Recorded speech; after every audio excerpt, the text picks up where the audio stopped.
وبركاته. ملعب بتروسبورت واحدة من الصدمات القوية في الكرة المصرية.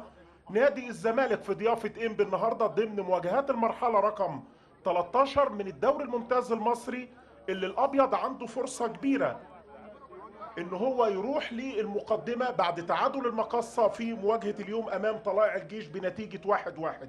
انما خلينا بعد ما بدأنا بدري كده ندخل في بعض المقدمات الفنية لمواجهات الفرقتين الكبار في الكرة المصرية في اخر 10 سنين. انما هنبدأ بالتشكيلة اللي هيبدأ بيها هاني رمزي صاحب الملعب في مواجهة اليوم. هيكون في المرمى علي لطفي، وقدامه 4 مناطق دفاعية. الجبهة اليمين أسامة إبراهيم، رامي صبري وابراهيم يحيى، 2 من العمق الدفاعي، مع محمد ناصر في الجبهه الشمال.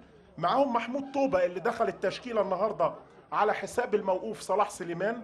جنبه نور السيد، 2 ديفندر في قلب الملعب. واكرم توفيق اللي بيلعب لاول مره من البدايه مع محمود قعود واحمد شرويده والفرود الرئيسي صلاح عاشور. دول ال 11 اللي بادئ بيهم الجهاز الفني للبترولي. الناحيه الثانيه في ثاني مواجهات احمد حسام ميدو وجهازه الفني، احمد الشناوي في حراسه المرمى، قدامه عمر جابر، علي جبر، احمد دويدار، وحماده طلبه، 4 مناطق دفاعيه. مع طاقم التحكيم اللي قدامنا محمد فاروق وايمن دجيش تحسين ابو السادات اللي ظهروا في الكادر مع الفرقتين. واحنا بنكمل تشكيله نادي الزمالك، طارق حامد واحمد توفيق برضو اللي بيدخل بعد فتره غياب كبيره من البدايه، ابراهيم عبد الخالق، محمود كهربا، ايمن حفني، وقدامهم باسم مرسي في المناطق الهجوميه. دي التشكيله هنا وهنا، ومحمد فاروق وايمن دجيش وتحسين ابو السادات مع عمر جابر كابتن القلعه البيضاء. وادي البروتوكول المتعارف عليه قبل المواجهه المرتقبه اللي بتحمل رقم 22 خلال تاريخ مواجهات الزمالك وانبي في الدوري الممتاز. انما اتقابلوا 3 مرات قبل كده من خلال بطوله كاس مصر. كان التفوق للابيض مرتين في بطوله الكاس ومره وحيده الانبي، مقابل 10 انتصارات لنادي الزمالك في الدوري و3 للبترولي و8 تعادلات. ارقام تودينا لمباراه قويه.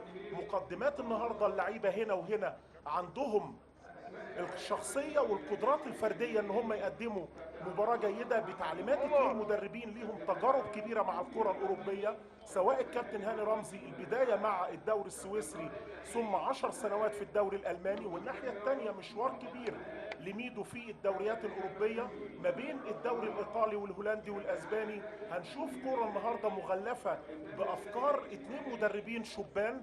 حتى هاني رمزي صاحب ال 46 سنه بنعتبره من هذا الجيل امام نادي الزمالك موديل 2016 ميدو حازم امام. النهارده طبعا فقدنا النجم الكبير حماده امام، الثعلب الكبير، رمز في كل حاجه، رمز وهو لاعب، رمز وهو في الاداره، رمز كمعلق رياضي.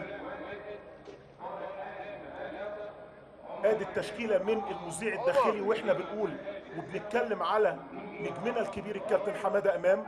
ولو قعدنا سنه نتكلم مش هنديله حقه، والاخلاق والمهاره وهو داخل المستطيل الاخضر امتعنا، وهو معلق رياضي كبير لغايه دلوقتي مرجعيه لينا الكابتن حماده امام. متعنا وهو في الاداره في نادي الزمالك واتحاد الكوره. البقاء لله والعزاء لكل اسره الكره المصريه والعربيه في فقدنا كلنا الكابتن حماده امام. ادي الفرقتين وهم في الملعب قبل المواجهه المرتقبه النهارده. انبي والزمالك مواجهه بيستناها جماهير الكره على مختلف انتماءاتها، والروح الطيبه بين هاني رمزي وميدو قدامنا على الشاشه في لقاء نتمنى ان هو ياخدنا لمباراه هجوميه تمتعنا سواء من الازرق او من الابيض. شيكابالا اللي موجود على دكه البدلاء، وهنتكلم على التبديلات هنا وهنا عن اخر المواجهات. كل مباراه ليها اعتباراتها وليها اختياراتها. النهارده فضل ميدو ان شيكابالا يكون على الدكه بعد ما بدا اول مباراه ليه امام الداخليه. ادي المستشار مرتضى منصور مع اعضاء مجلس الاداره موجودين في المقصوره الرئيسيه. فريق انبي اللي متعثر بقاله لقاءين بهزيمه هنا على ملعبه 1-2 امام النادي الاسماعيلي. جهاز الفني بالكامل بقى كابتن طارق السعيد والكابتن خالد متولي والكابتن هاني رمزي، ومعاهم الكابتن عبد الناصر محمد اول واحد في الدكه مدير الكوره. واحنا بنتكلم على ارقام الفريق البترولي، انما خلينا مع دقيقه احداد لرمز الكره المصريه والعربيه كمان الكابتن حماده امام، البقاء لله.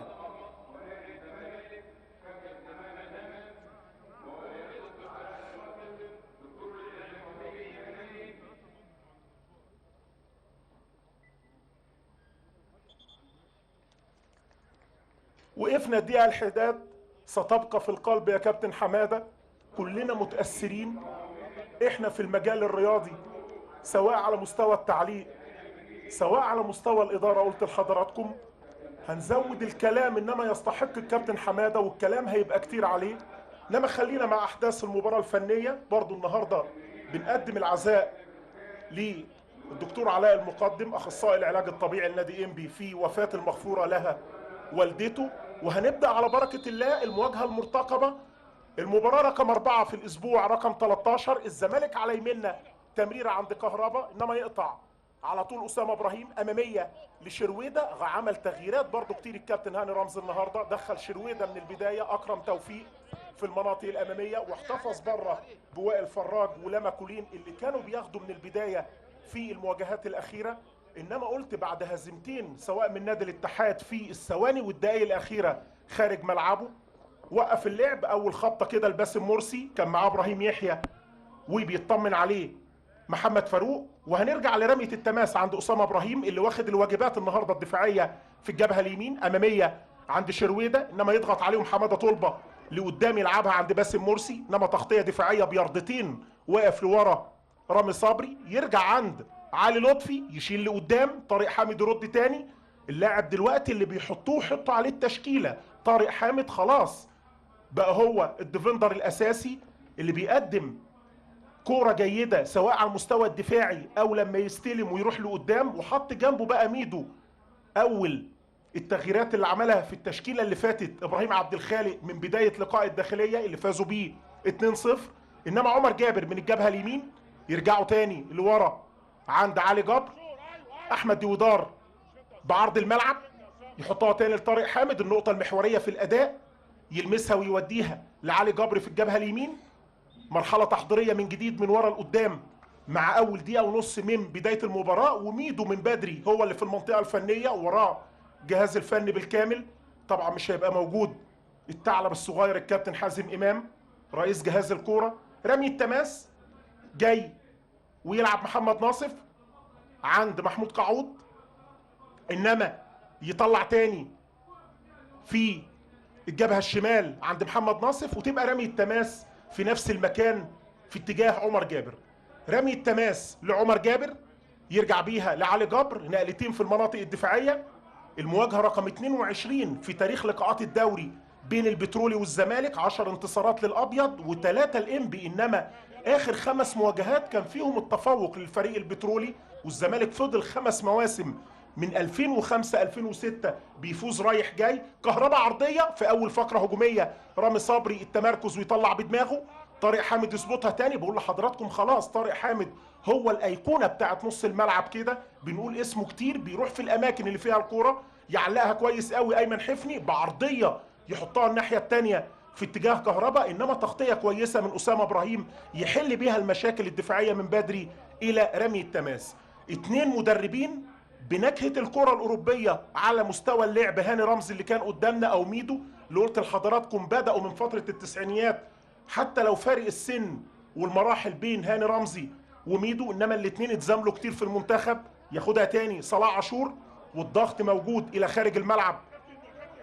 رمي التماس حماده طلبه هو اللي يلعبها لطارق حامد، يجي له محمود توبه اللي دخل النهارده على حساب صلاح سليمان اللي اتطرد في اخر اللقاءات. صلاح سليمان لاعب الوسط، يبقى النهارده موجود محمود توبه، موجود اكرم توفيق، شرويده، 3 ما كناش بنشوفهم من البدايه مع لعيبه نادي انبي. رميه التماس عند اسامه ابراهيم اللي هيلعب على الخط يقربها شويه شرويده، انما احمد ديودار جاي لغايه وسط ملعبه مع صلاح عاشور، يرد من الناحيه الثانيه رامي صبري ظبطها كويس قوي عمر جابر ويحطها لاحمد توفيق، برضه نفس الحال الناحيه الثانيه. احمد توفيق موجود في تشكيله الابيض، احمد توفيق واخوه اكرم توفيق الناحيه الثانيه، وثالثهم عبد العزيز توفيق. 3 بسم الله ما شاء الله في الدوري المصري، فرقتين كبار معاهم اكرم توفيق واحمد توفيق وعبد العزيز توفيق اللي لعب لانبي ولعب لطلائع الجيش وليه اكتر من محطه مهمه، والنادي المصري ايضا. يلعب عند باسم مرسي طلبه كهربا اللي بيتحركوا من الجبهه الشمال مع اول 3-4 دقائق، انما يحلق وياخد منها ضربه مرمى لعلي لطفي. ادي كهربا اللي بيلعب قدام فرقته القديمه، وكان اخر واحد هو على فكره سجل لانبي امام نادي الزمالك 2014 2015 1-1 الدور الثاني. الاثنين موجودين النهارده اللي سجلوا. باسم مرسي كان سجل لنادي الزمالك، انما اختلف الامر بقى جنبه كهربا اللي كان بيلعب بفانيله انبي في اخر الجولات. تلعب الكرة لورا عند الشناوي، علي جبر اماميه لطارق حامد، انما مضغوط من بدري من اكرم توفيق اللي داخل تكتيكيا وبيقرب كده من توبه، وهيبقى معاهم نور السيد، الثلاثه اللي هيقدموا ادوارهم من وسط الملعب. قبل ما نروح بقى للمناطق الهجوميه اللي هيبقى فيها قعود وصلاح عاشور وشرويده، الثلاثي اللي هيضغط على علي جبر وديويدار وعلى كل المناطق الدفاعيه للابيض بما فيهم حماده طلبه والناحيه الثانيه عمر جابر. انما هنشوف وضعيه اللعيبه اول ما يستلموا، زي ما قطع كده وراح اسامه ابراهيم، انما كهربا ياخدها تاني. لقاء بادئ والكره جوه الملعب في عقيده هجوميه من نادي الزمالك، هو اللي بادئ بيها وبيضغط وبيروح على لعيبه انبي قدام ال 18 لخارج الملعب الى رمي التماس. ياخدوا منها اوت في نفس المكان، نفس الاتجاه اللي بيبداوا منه الهجمات خلال الخمس دقايق اللي فاتوا. احمد حسام ميدو اللي كان بدأ فين 99-2000 مع نادي الزمالك موسم وهو عنده 16 سنة، وبداية رحلة الاحتراف في بلجيكا مع جنت 2000-2001، مرورا بست سبع أندية. اللي قلت النهاردة لقاء مغلف بين الاثنين المدربين بخبراتهم التراكمية كلاعيبة. انما هاني رمزي بدأ رحلته التدريبية بدري عن احمد حسام ميدو. ده الفاول اللي كان اشترك فيه توبه، وياخدوا منها فاول عمر جابر من مكان كويس قوي، كان دخل مع ابراهيم عبد الخالق جامد قوي توبه، وبروح طيبه اعتذر وقام ومفيش اي مشاكل. بتتعادل اللعبه للمره الثانيه. ضربه حره مركز علي لطفي اللي دخل على حساب المخضرم محمد عبد المنصف اللقاءين اللي فاتوا. عاليه صلاح عاشور راجع لغايه الثلث الدفاعي الاخير لملعبه، انما نور السيد ودربكه قدام منطقه جزاء نادي انبي، انما ياخدها وبيحل عليها كويس قوي عاشور، يخلصها بشكل كويس الى نور السيد. الناحيه الثانيه فتحت له في اتجاه محمد ناصف اللي هيكون محرك هجومي مهم النهارده للاعيبه نادي انبي لو اشتغل بقدراته، انما اتضغط عليه كويس قوي من احمد توفيق اللي راح واشتغل من الجبهه اليمين من قدام عمر جابر وعامل مشوار توفيق. انما نور السيد اللي راجع يقدم خدماته من وسط الملعب الدفاعيه الى ضربه ركنيه، انما راح كويس قوي احمد توفيق وعمل دفاع ايجابي من منتصف الملعب وخد الكرة وهو اللي بدأ الهجمة. انما التغطية الدفاعية اكتر من روعة لنور السيد لخارج الملعب. ضربة ركنية في بداية لنادي الزمالك والبداية القوية والضغط على لعيبة انبي في وسط ملعبهم. ايمن حفني هو اللي هيلعب، مركز رامي صبري مع ناصف، وبيتكلم محمد فاروق مع اللعيبة بيفض الاشتباك واي حالة كده احتكاك بين الازرق والابيض جوه 18. علي لطفي هيلعبها ايمن حفني، يلعبها حلوه، انما ابراهيم يحيى بدماغه يطلع ويشيل من جوه المنطقه يفض الاشتباك عند شرويده. الهجمات المرتده نادي انبي من وسط ملعبه، شرويده مع اكرم توفيق وصلاح عاشور يحركوا الكره في الجبهه اليمين اللي هينطلق فيها دلوقتي شرويده. جاي فين عمر جابر اللي كان مأخر نفسه، جه الناحيادي هنا عند حماده طلبه عشان يقفل. ادي محمد ابراهيم، مصطفى فتحي اللي هتكون اوراق استراتيجيه مع شيكابالا لو تأزم الموقف الهجومي في فترات كبيره من اللقاء على ميدو ولاعيبته جوه التشكيله. انما كلام من بدري عشان نتكلم على الشكل والاداء الهجومي. برضه محمود عبد الرازق شيكابالا هدفين مع النادي الاسماعيلي وقدم نص موسم او هنقول بقى تلت موسم كده. كل ده احنا في الدور الاول، وانتقل لنادي الزمالك مع يناير لبيته. البيت بيتك يا شيكابالا. والنهارده برضه نادي الزمالك بيلعب اللقاء في ملعب بترو سبورت، انما ملعب انبي وهو الملعب اللي بيستضيف لقاءات نادي الزمالك، وتحت شعار البيت بيتك لانبي والزمالك. ملعب واحد النهارده ومواجهه قويه على الورق قبل المباراه او من خلال الارقام اللي اتكلمنا عليها.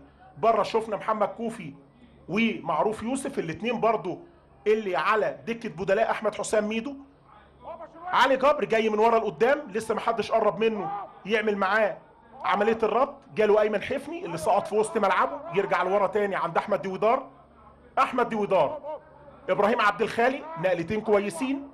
طارق حامد، انما اتضغط عليهم محمود توبه من المناطق الاماميه، عمل مرحله دفاعيه كويس قوي عشان يعطل التحضير، انما نقلوها يا ولد يا لعيب كهربا يحطها لحماده طلبه اللي بيشق ورايح لقدام. انما في رايه من تحسين ابو السادات ومرتضى منصور اللي بيعلق. هنشوفه بقى وجوده في المقصوره كده وبينفعل زي الجمهور مع كل لعبه، انما اللي فاتت دي والتسلل على حماده طلبه، انما نقلوا الهجمه كويس قوي. هل هو بيعترض على التسلل ولا بيعترض على حماده طلبه؟ ضربه حره غير مباشره، علي لطفي طالع اهي، بتتعادل لعبه. مخرج اللقاء النهارده محمد نصر الدين للتلفزيون المصري. محمود توبه يطلع لفوق مع ابراهيم عبد الخالق، انما في فاول يدي على طول الحكم لصالح توبه وبينادي على الجهاز الطبي، انما ابراهيم عبد الخالق رايح له مرتين ثلاثه، مش عاوزين احتكاك. في فاولين ثلاثه في البدايه، انما بروح طيبه كان لعب توبه فاول مع ابراهيم عبد الخالق من 3 دقايق وقوموا بعض، ما فيش اي مشكله. المره دي طلع جامد شويه ابراهيم عبد الخالق، الورقه اللي بدا ميدو يديها من البدايه ويعيد اكتشافه مره ثانيه في منطقه وسط الملعب. خارج التشكيله النهارده تماما ابراهيم صلاح. كل ده واقفين لغايه ما محمد فاروق يبدا بالفاول اللي واقف على الكوره محمد ناصف، وده التسلل بتاع حماده طلبه بيتعاد من اكتر من زاويه عشان نظبطها كده مع تحسين ابو السادات في هجمه كانت ممكن تعمل تاثير بعد ما نقلوها كويس قوي. ووصل كهربا حماده طلبه اللي ما بنشوفوش كتير في الواجبات الهجوميه، انما كان منطلق الراجل واخد قرار بالتقدم مثالي، انما ما كملتش الهجمه. ضربه حره واقف عليها محمد ناصف، وجاي كمان اسامه ابراهيم، انما ناصف هو اللي هيلعب برجله الشمال يلفها داخل المنطقه. جاي من الخلف للامام ابراهيم يحيى اللي بيعطل بفاول لغايه ما يرجع بقى يتمركز بشكل مثالي مع زمايله. هيرجع ابراهيم يحيى، وكان طالع كمان رامي صبري اللي على طول في الفاولات والركنيات هنلاقيهم داخل صندوق احمد الشناوي. قطع كويس قوي محمد ناصف، برافو يا ولد يا لعيب، لاكرم توفيق. راح وفتح الناحيه الثانيه علي جبر مكان عمر جابر، عرضيه في الناحيه العكسيه في اتجاه شرويده، انما راجع بتغطيه مثاليه لمحمود كهربا. برضو برافو يا كهربا في اللعبه اللي فاتت دي. رجع عند حماده طلبه وعمل الشغل الدفاعي 10 على 10 في الارتداد في الهجمه للبترولي. خدها كهربا ومشي بيها، هو اللي قطع وهو اللي راح وعمل المسانده مع ابراهيم عبد الخالق كمحطه اولى من وسط ملعبه، انما لسه بيحتفظ بالكوره بعد ما اتضيقت عليه المساحه من اسامه ابراهيم وجاله نور السيد اللي بيتعامل برضه كويس قوي. نور السيد من وسط ملعبه ويطلع لخارج الملعب. ادي اللعبه هيت اللي كان قطعها كهربا. يا سلام يا ولد يا لعيب، نموذجي في الشغل في اللعبه اللي فاتت. رجع وقطع وهو اللي بدا الهجمه والمرحله التحضيريه مع ابراهيم عبد الخالق زي ما قلت لحضراتكم، وانطلق لقدام في هجمه نموذج اللي عملها اللي فاتت دي، انما في النهايه ضربه ركنيه لنادي الزمالك. ادي رقابه ابراهيم يحيى على باسم مرسي. لغايه دلوقتي باسم ما قلناش اسمه، هنشوف الحركه من وسط الملعب. ضربه الراس الاولى لباسم مرسي، عايز حد يشغله. باسم غاب فتره كبيره اثرت عليه حتى على مستوى الثقه في التهديف كده. باسم مرسي هداف الابيض الموسم اللي فات، وادي الكره اللي خطفها كده حلو قوي. لعبته باسم مرسي دي يقول لك ادينا عرضيات اديك اجوان، لازم حد يلعب له كروسات، حد يلعب له بينيات من فراوده الصندوق اللي توصلها لل 18 متر الاخيره. عموما 12 دقيقه عشاق ومتابعي شاشه نايل سبورت في كل مكان. تعادل سلبي بدون اهداف. انبي يستضيف نادي الزمالك على ملعب بترو سبورت ضمن مواجهات المرحله رقم 13. صلاح عاشور حلوه يا ولد يا لعيب. شرويده عاوز يظبط على شماله، لسه خطيره جوه المنطقه، مش ممكن يطلع الدفاع. فقره هجوميه مؤثره لانبي، دخل شرويده كويس قوي ال 18 وقف على الكوره بانضباط انفعالي وعمل العرضيه للي جاي بوشه، انما كانوا متمركزين كويس برضو لعيبه الابيض قدام احمد الشناوي ويحلوا المشكله بعد هجمه كانت ممكن تعمل شغل للعيبه هاني رمزي.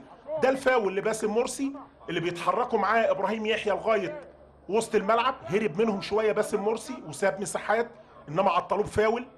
تروح الكره في الجبهه اليمين، ابراهيم عبد الخالق يرجع لورا، بيرجع احمد توفيق احيانا يبقى هو الباك اليمين ويطلع عمر جابر لقدام. وهنشوف كده توفيق هو اللي هيلتزم بالواجبات الدفاعيه، وعمر جابر يبقى هو لاعب الوسط المهاجم او الهاف رايت ويبقى مصمم هجمات. بره الملعب حماده طلبه. النهارده احمد حسام ميدو قلت لحضراتكم دخل توفيق وقعد شيكابالا، بدا في المناطق الاماميه بباسم مرسي زي ما هو معاه ايمن حفني ومعاه كهربا المثلث الهجومي. بعض التعديلات بقى الصغيره عشان يثبت تشكيلته ويبدا يبقى في معالم والراجل يحط بصمته من بدري، اللعيبه خلاص مش هيقدر يعمل معاها الشغل البدني والكلام ده اتعمل خلاص. دي هجمه نادي انبي واحنا بنتكلم على تشكيله احمد حسام ميدو، انما الاخيره ما ظبطتش معاهم. ورد الفعل الهاني رمزي وخالد متولي وطارق السعيد الجهاز الفني في الهجمه اللي عملوها لعيبتهم في اللعبه اللي فاتت. عموما لغايه دلوقتي 13 14 دقيقه لقاء جيد على مستوى التمرير في منطقه وسط الملعب، انما غابت تماما الهجمات المؤثره باستثناء مره لنادي انبي في لعبه احمد شرويده، او نادي الزمالك اللي كان مسيطر في اول 6 7 دقائق بيروح على 18 علي لطفي، انما برضه مفيش التاثير المتتالي عن طريق كهربا وحفني اللي يقدروا يوصلوا بيه باسم مرسي في اوقات كتيره من المباراه. ولعب بثلاثه النهارده، ميدو طارق حامد وجنبه عمر جابر ابراهيم عبد الخالق، وفي ظهرهم علي جبر دويدار، والطرفين احمد توفيق حماده طلبه. ده شكلهم جوه الملعب. لقدام تاني علي لطفي، عاليه طويله اماميه عند صلاح عاشور، نفس الحال. هنتكلم على قعود اللي ما قلناش اسمه كتير او صلاح عاشور، انما شرويده هو اللي بيجتهد في العمق الهجومي. كابتن محمد صلاح مع مدحت عبد الهادي المدرب العام، انما محمد صلاح تاريخ كبير كمدرب. بنشوف الكلام ده في الكرة الأوروبية عادي جدا، المدير الفني يبقى نجم معتزل صغير ويجي مدرب عام من أصحاب الخبرات الكبيرة. برضو الكابتن عبد الحليم علي مدير شؤون اللاعبين.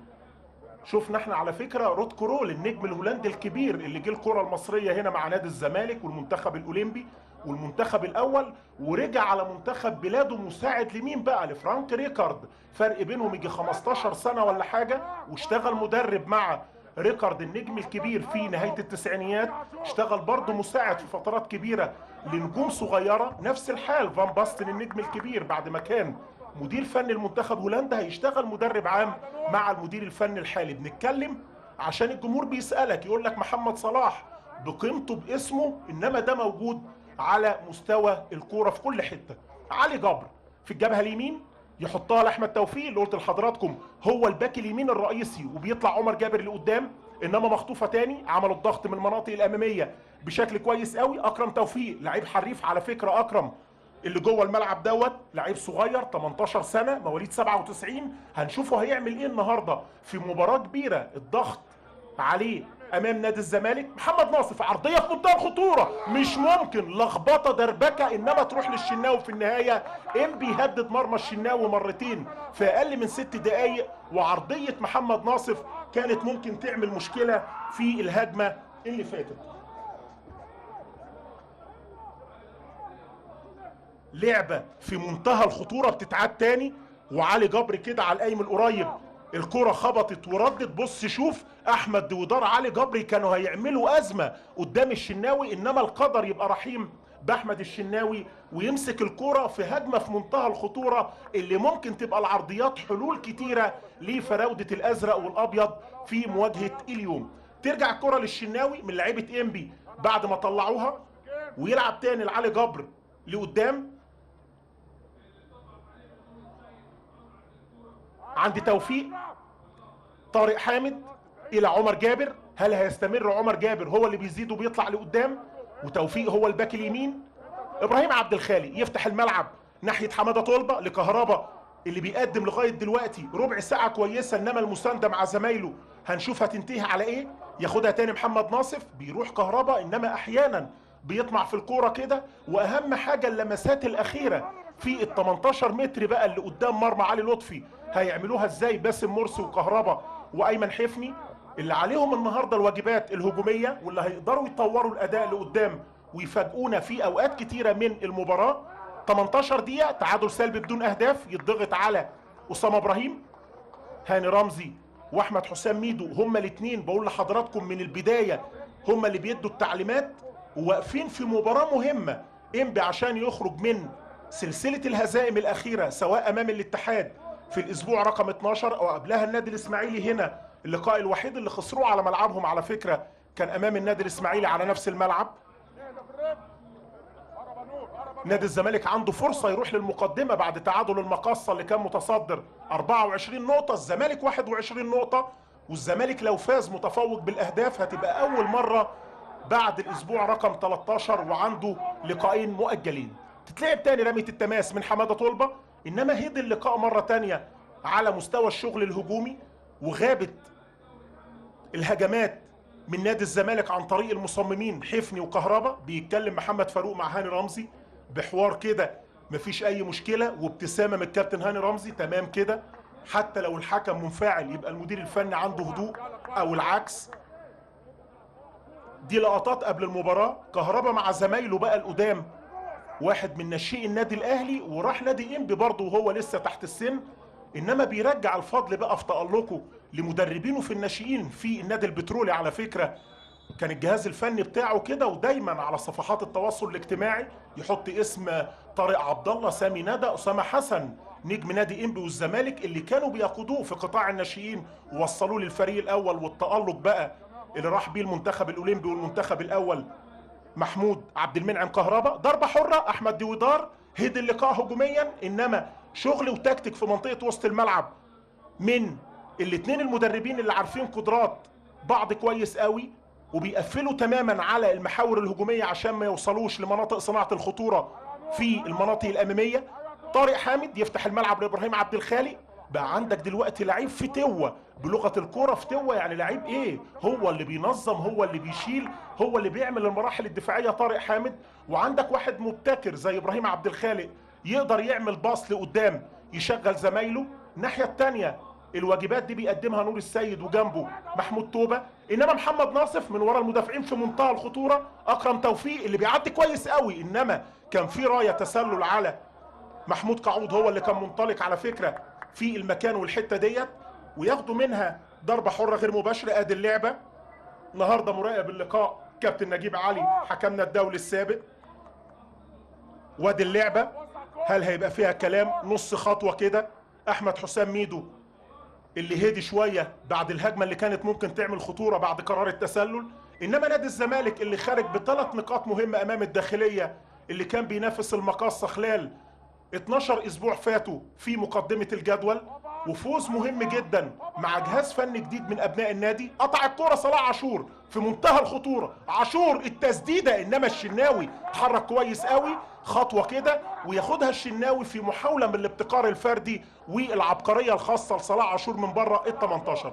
هيجي يفتح تاني صلاح عاشور ويبدا يقابل ويعمل واجباته الدفاعيه اللي بيقدمها مع محمود قعود. اول ما يفقدوا الكوره يبقوا هم المراحل الاولى، يضغط كده قعود من الجبهه الشمال ويجي صلاح عاشور على حماده طلبه زي ما قفل كده دلوقتي واستلم كهربا ويرجع لورا. ابراهيم عبد الخالق يفتح الملعب، انما ياخدها بلمسه يد شرويده، انما في منتهى الخطوره التمريره اللي فاتت دي تعمل مشكله حتى لو ما كانش شرويده لمسها بايده، لان الراجل قريب، يعني لو جت في دماغه وخدها بصدره ما كانش في حد مغطي غير علي جبر ديودار، هيبقى مهاجم على اتنين مدافعين بالمهاره الفرديه ممكن يعمل لهم ازمه. تملي التمريرات اللي بالعرض دي لما تكون انت في مراحل متاخره من الملعب كده تعمل لك مشاكل.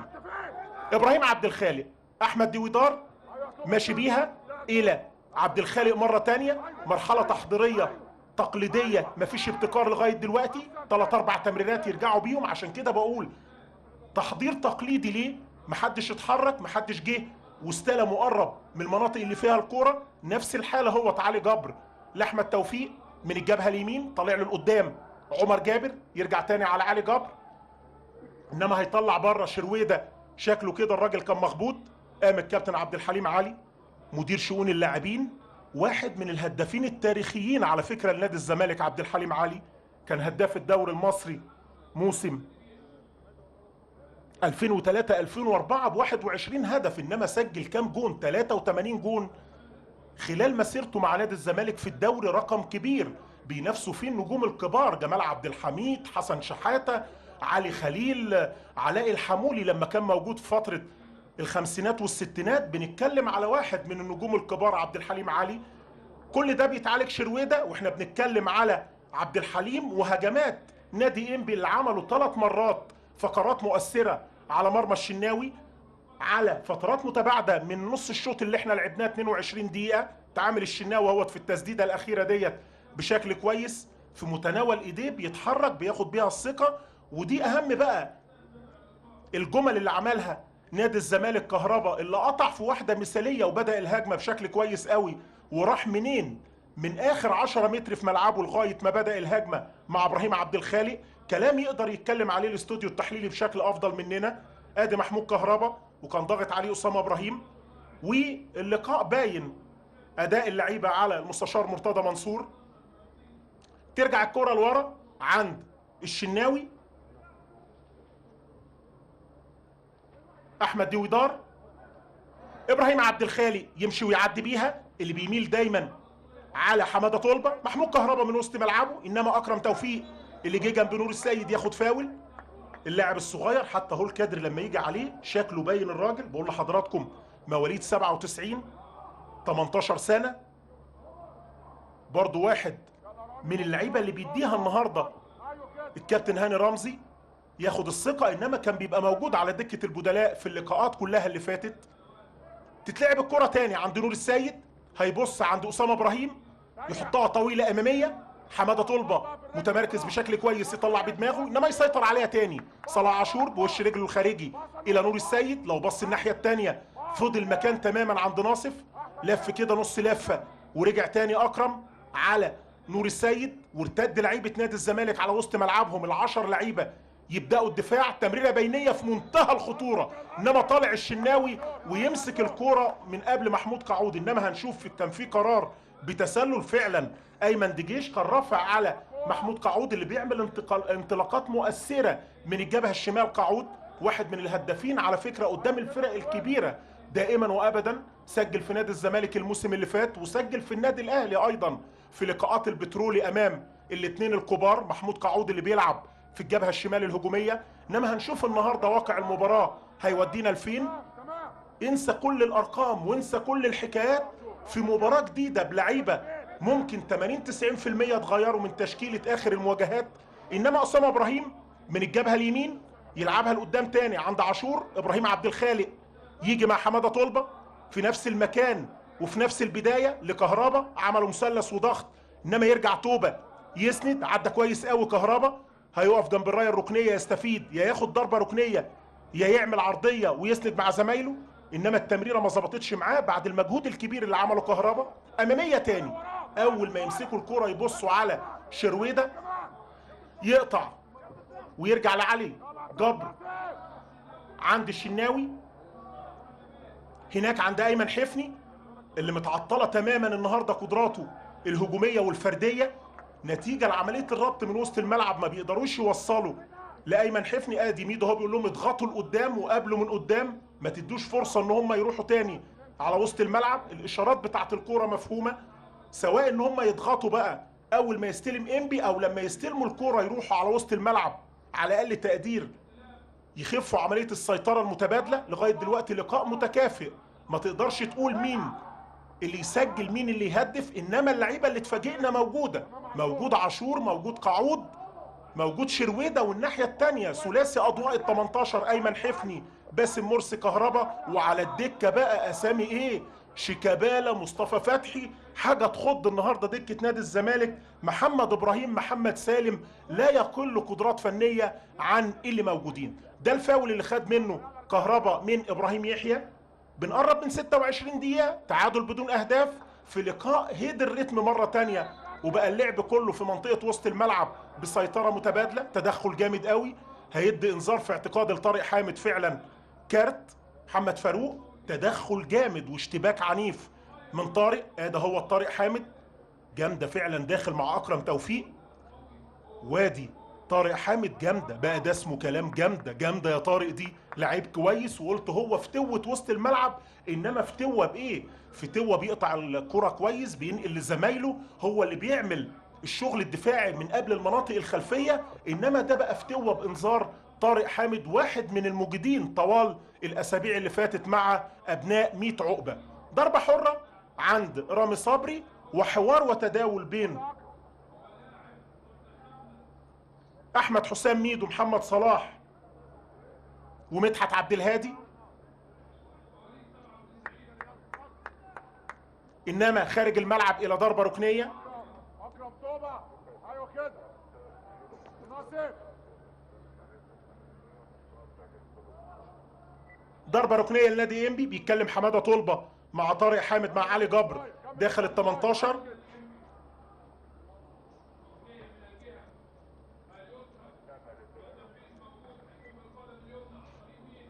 هنشوف هيلعبوها ازاي المره دي. تتلعب الضربه الركنيه، انما طالع لفوق يا ولد يا لعيب. علي جبر يطلع ياخدها ويسيطر عليها اكرم توفيق، يرجع لورا خالص. توبه هو اللي موجود مغطي مكان ابراهيم يحيى ورامي صبري اللي كانوا طالعين يلعبوا بدماغهم. خدها لعيبه نادي الزمالك كويس. اماميه عند محمود كهربا، انما تاني يشيل في اتجاه صلاح عاشور. نقلتين رامي صبري. نادي انبي مرحله تحضيريه من جديد، رايحين لقدام انما بره الملعب الى رمي التماس. برضو نادي انبي فقد كتير من قدراته في منطقه وسط الملعب، والنهارده الفرقه اللي هتقدر تكمل بلعيبه عندها القدره على الربط مع المناطق الاماميه هم اللي هيخلصوا في المواقف الهجوميه. لغايه دلوقتي فقد كتير نادي الزمالك من عمليه الربط اللي بتكلم عليها في وجود ابراهيم عبد الخالق في الطرف الشمال وعمر جابر في الجبهه اليمين مع الثلاثي الامامي مرسي وحفني وكهربا. الناحيه الثانيه موجود قعود مع صلاح عاشور وشرويده، اللي لازم حد بقى من وسط الملعب هنا وهنا يقوم بالادوار اللي بتكلم عليها ويوصلوا الكره لقدام شويه. خدها هو قعود اللي طالع لقدام. محمود قعود لسه ما حدش جاله عشان يسند عليه. توبه من قعود لتوبه تاني عاوز يلعبها له، انما يجي له في مكان كويس قوي صلاح عاشور واتحرك من وضع الحركه، فرقت معاه. ناصف في منتهى الخطوره، عرضيه خطيره مش ممكن، خطيره اللي فاتت اول فقره مؤثره، شراسه هجوميه بتروليه على دفاعات الشناوي بكره مش ممكن. صلاح عاشور بيجيب اصعب منها، انما بص شوف الحكايه من اولها. ناصف في مكان مثالي يعمل عرضيه هايله وصلاح عاشور طالع ومتمطع، وعشان اتمطع فيها طلعت بالشكل ده. لو حطها بجبهته كانت جول لا محاله. كره مؤثره لنادي انبي، الاخطر في النواحي الهجوميه حتى لو كانت على فترات متباعده، انما راحوا بثلاث اربع مشاهد على مرمى الشناوي، اخرهم هي الاقرب للتهديف عن طريق صلاح عاشور. انما يرد على طول نادي الزمالك ايمن حفني من قدام ال 18، هيبدا يبقى فيه مساحات في الملعب. ابراهيم عبد الخالق ضغط على توبه ويشيل ويطلع اسامه ابراهيم، انما هجمه حلوه. وقلنا من بدر عرضيات محمد ناصف او عمر جابر وحماده طلبه من نادي الزمالك، وبرضه اسامه ابراهيم من نادي انبي، تفرق كتير في وجود لعيبه بقيمه صلاح عاشور وقعود وشرويده داخل الصندوق. او الناحيه الثانيه باسم مرسي اللي لغايه دلوقتي ما قلناش اسمه مره ولا مرتين، دليل على ان مصممي الهجمات ما بيوصلوش كويس للراجل ده. تتلعب الكره بعرض الملعب، انما الكره فوقتنا، هي الهجمات اللي بتاخدنا بعد حاله من السيطره المتبادله في وسط الملعب سواء من هنا او من هنا، بدون ما بيكملوا بهجمات البترولي او الابيض. محمد ناصف عرضيه في منتهى الجمال وضربه راس من عاشور، انما كانت بجوار القايم. من جديد ايمن حفني عند باسم مرسي، انما يتضغط ويروح محمد ناصف ومش سايبه باسم مرسي اللي بيدور على ادوار في المناطق الاماميه. راجل قال لك الكره ما بتوصليش، اضغط واعمل انا مرحله دفاعيه قبل ما يروح ناصف لقدام، انما خد منها فاول محمد ناصف. 30 دقيقه من الشوط الاول تعادل بدون اهداف في لقاء جيد على مستوى التقفيل الدفاعي من كلا الفريقين. الاثنين المدربين قلت في البدايه عارفين قدرات بعض كويس، والهجمه الاخطر لغايه دلوقتي بتتعاد لعبه ناصف وصلاح عاشور اهي، وقطع الراجل في منتهى الجمال. وموجود لعيبه نادي الزمالك انما جاي بوشه كويس قوي وهرب تماما من الرقابه في العرضيه اللي كانت بتتعاد للمره الثانيه. واحنا بنتكلم على النتيجه والشكل داخل المستطيل الاخضر، انما فاول. محمد ناصف بيعترض على محمد فاروق، هيديله انذار على فكره على الاعتراض كده، فعلا هيديله انذار. محمد فاروق رايح له. كابتن هاني رمزي حتى من بره شايفينه احنا من كابينه التعليق بيقول له مفيش داعي تاخد كارت كده بدون اي لازمه، وبيأيد الكارت بتاعه يبقى انذار لمحمد ناصف، وكان في انذار لطارق حامد من لعيبه نادي الزمالك. 0-0 النتيجه، وناصف اخر الكروت الصفراء. واحد من اللعيبه على فكره اللي سجلت في لقاءات الفريقين محمد ناصف، كان سجل محمد ناصف في لقاء 3-1 للبترولي 2010 2011، اخر انتصار لنادي انبي قبل الانتصار بتاع 2014 2015 2-0 محمود قعود. وناصف لمرتين الراجل بيسجل امام الابيض، بتبقى قيمه كبيره للاعب ان هو يجيب اجوان قدام الاهلي والزمالك. انما تروح الكره تاني عند ايمن حفني، استلم وبيقرب من عمر جابر من قدام ال 18 بوش رجله لباسم مرسي. اداء هجومي لنادي الزمالك ما وصلش لمرحله التاثير في فترات كبيره، وغابت تماما الحلول والقدرات الفرديه للعيبه من وسط الملعب اللي عندهم المفاجاه والشجاعه ويروحوا قدام ال 18. ولسه لغايه دلوقتي الحلول كلها تقليديه من منطقه وسط الملعب، عشان كده ما شفناش غير الهجمه بتاعه محمد ناصف. تعب الكره، انما تسلل على ابراهيم عبد الخالق اللي لسه برضه لغايه دلوقتي مرتين ثلاثه ما ظبطش مع اخر مدافع. هيرجع تاني ابراهيم عبد الخالق لاعب نادي سموحه السابق. شيكابالا اللي في اعتقادي هو ومصطفى فتحي حلين لا محاله لو فضل الوضع على ما هو عليه. والناحيه الثانيه الكابتن هاني رمزي عنده على الدكه وائل فراج ولما كولين من لعيبه المناطق الهجوميه.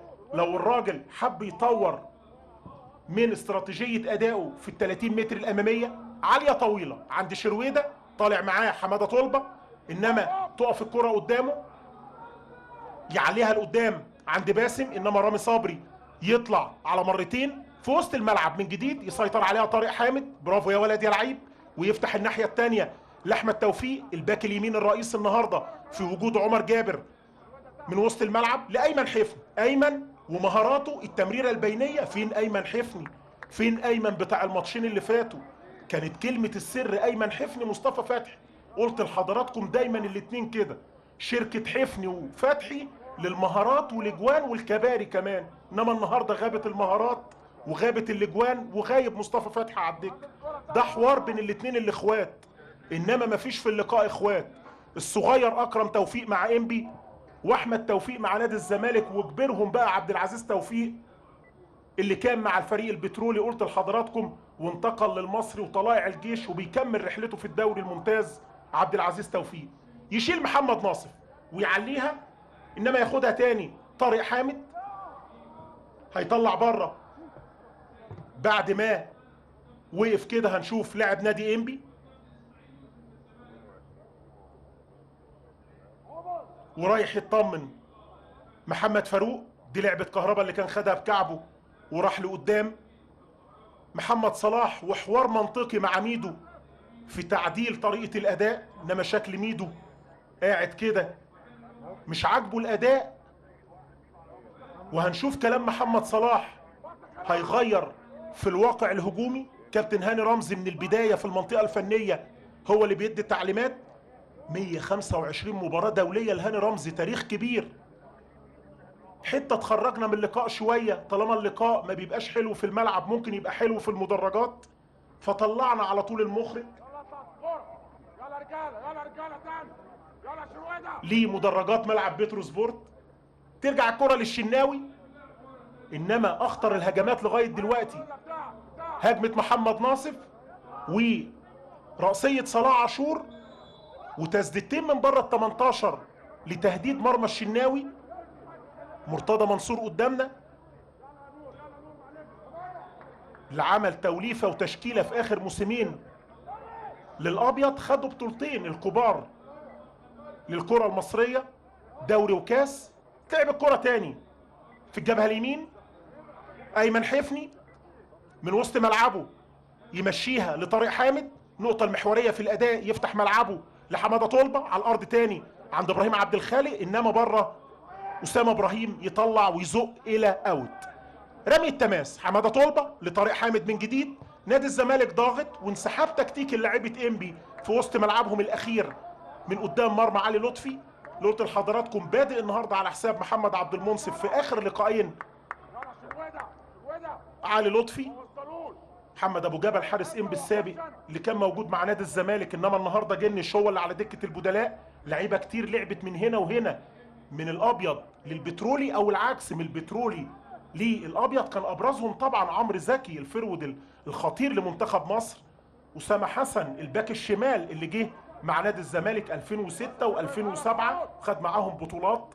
لعب الكره تاني وهما الاثنين على فكره سواء عمرو زكي او اسامه حسن اللي هدفوا في فانيله الابيض والبترولي لما لعبوا هنا وهنا. محمود كهربا من الجبهه الشمال الانطلاقه موجوده، تاني بيقرب من ال 18 عاوز يعمل عرضيه، انما دخل وقرب فاول من مكان صعب جدا على انبي، وهيبقى في انذار لاسامه ابراهيم، يبقى كارتين كده للباكين.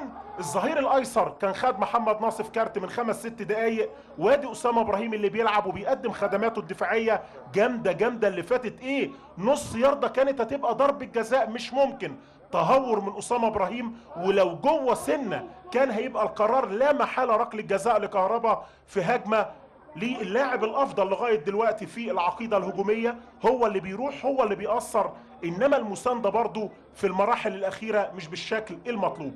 الدقيقه 37 الزمالك بفاول من بره ال 18، احد اماكن صناعه الخطوره من الملعب. لو مش قادر تغير من جمله متحركه، الفاولات والركنيات لو انت بتعملها كويس تحللك تماما الازمه التهديفيه.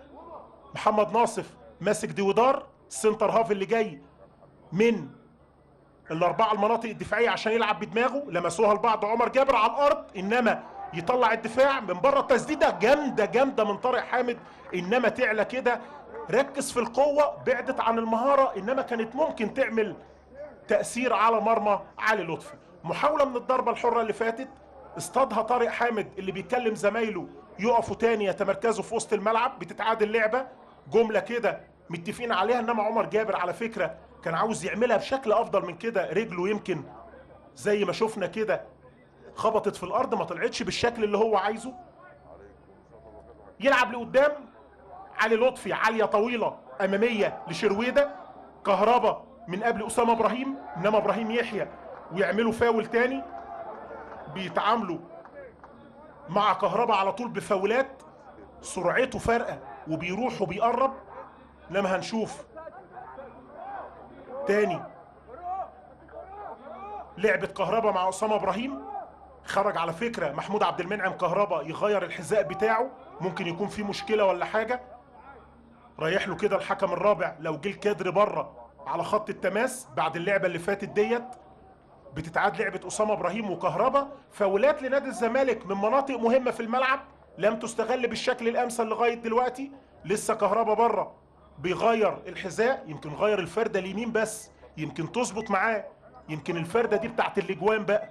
هنشوف كده محمود كهربا بعد ما غير الحذاء، العرضية موجودة، يطلع تاني بدماغه كويسة. ابراهيم يحيى من قدام ال 18 تكتلات دفاعية باكتر من 7-8 لعيبة ويشيلوا. برضو مجلس ادارة نادي انبي موجودين. فاول جامد قوي رافع رجله نور السيد. وهيرجع كهربا، وضربة حرة لنادي الزمالك اللي موجود في وسط ملعب البترولي في ال4-5 دقايق الأخيرة. إنما برضو موجودين سيطرة موجودة، تبقى وهمية لفترات كبيرة. مش مهم تروح كتير وتهاجم كتير، المهم تسجل. إمتى؟ في فرق بتروح مرتين 3 يجيبوا جونين، هو ده اللي عايزه أي مدير فني. إنما هتروح ب10 هجمات وتضيع وما تسجلش كأنك ما عملتش أي حاجة. فاول لنادي الزمالك، مسافه بعيده انها تتسدد، انما هنشوف دي ودار طارق حامد عمر جابر اخره المداولات هيلعبوها ازاي. ب4 قدام الكره موقفهم علي لطفي. فاول يزقوها، توفيق هو اللي يسدد، بعيده تماما عن المرمى. 40 دقيقه لعب، تعادل سلبي بدون اهداف في المواجهه رقم 22 في تاريخ لقاءات انبي والزمالك في الدوري. انما قلت 3 لقاءات في بطولة كاس مصر، منهم مرتين في النهائي الزمالك فاز مرة، وانبي مرة، ومرة في الدور الربع نهائي فاز بيه نادي الزمالك 2006. هيروح محمد فاروق لعلي لطفي. في حاجة برضو كده علي لطفي هنشوف اصابة ولا حاجة، وهيطمن عليه محمد فاروق حارس المرمى الوحيد. خلاص عارفين الكلام ده، يوقف له اللقاء يا رب 5 دقايق 10 دقايق لغايه ما ياخد قرار. لا قدر الله لو عنده اصابه كبيره هيتبدل ولا ايه، انما ما نقدرش نلعب من غيره.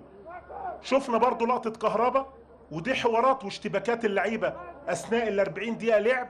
قلت دايما من اللقاءات القويه لقاءات انبي والزمالك. فرصه بقى لغايه ما يقوم علي لطفي نتكلم معانا. ب10 انتصارات لنادي الزمالك، كان اخرهم 2009 2010. نادي الزمالك ما قدرش يفوز على نادي انبي خلال ال5 مواسم الاخيره، انما في موسمين ما تقابلوش خالص على فكره، 2012 2013 و2013 2014. والانتصار الاخير اللي بتكلم عليه كان الدور الاول 3-1، كان محمود فتح الله وشيكابالا احمد المرغني. خلاص فتح الله مش موجود، المرغني مش موجود، شيكابالا موجود على دكة البدلاء. وكان احمد المحمدي نجم انبي في الوقت ده قبل ما ينتقل للدوري الانجليزي هو اللي سجل هدفهم الوحيد. والدور الثاني فاز برضه نادي الزمالك 2-0، كان علاء علي حسام عرفات، كلها اسماء رحلت عن القلعة البيضاء.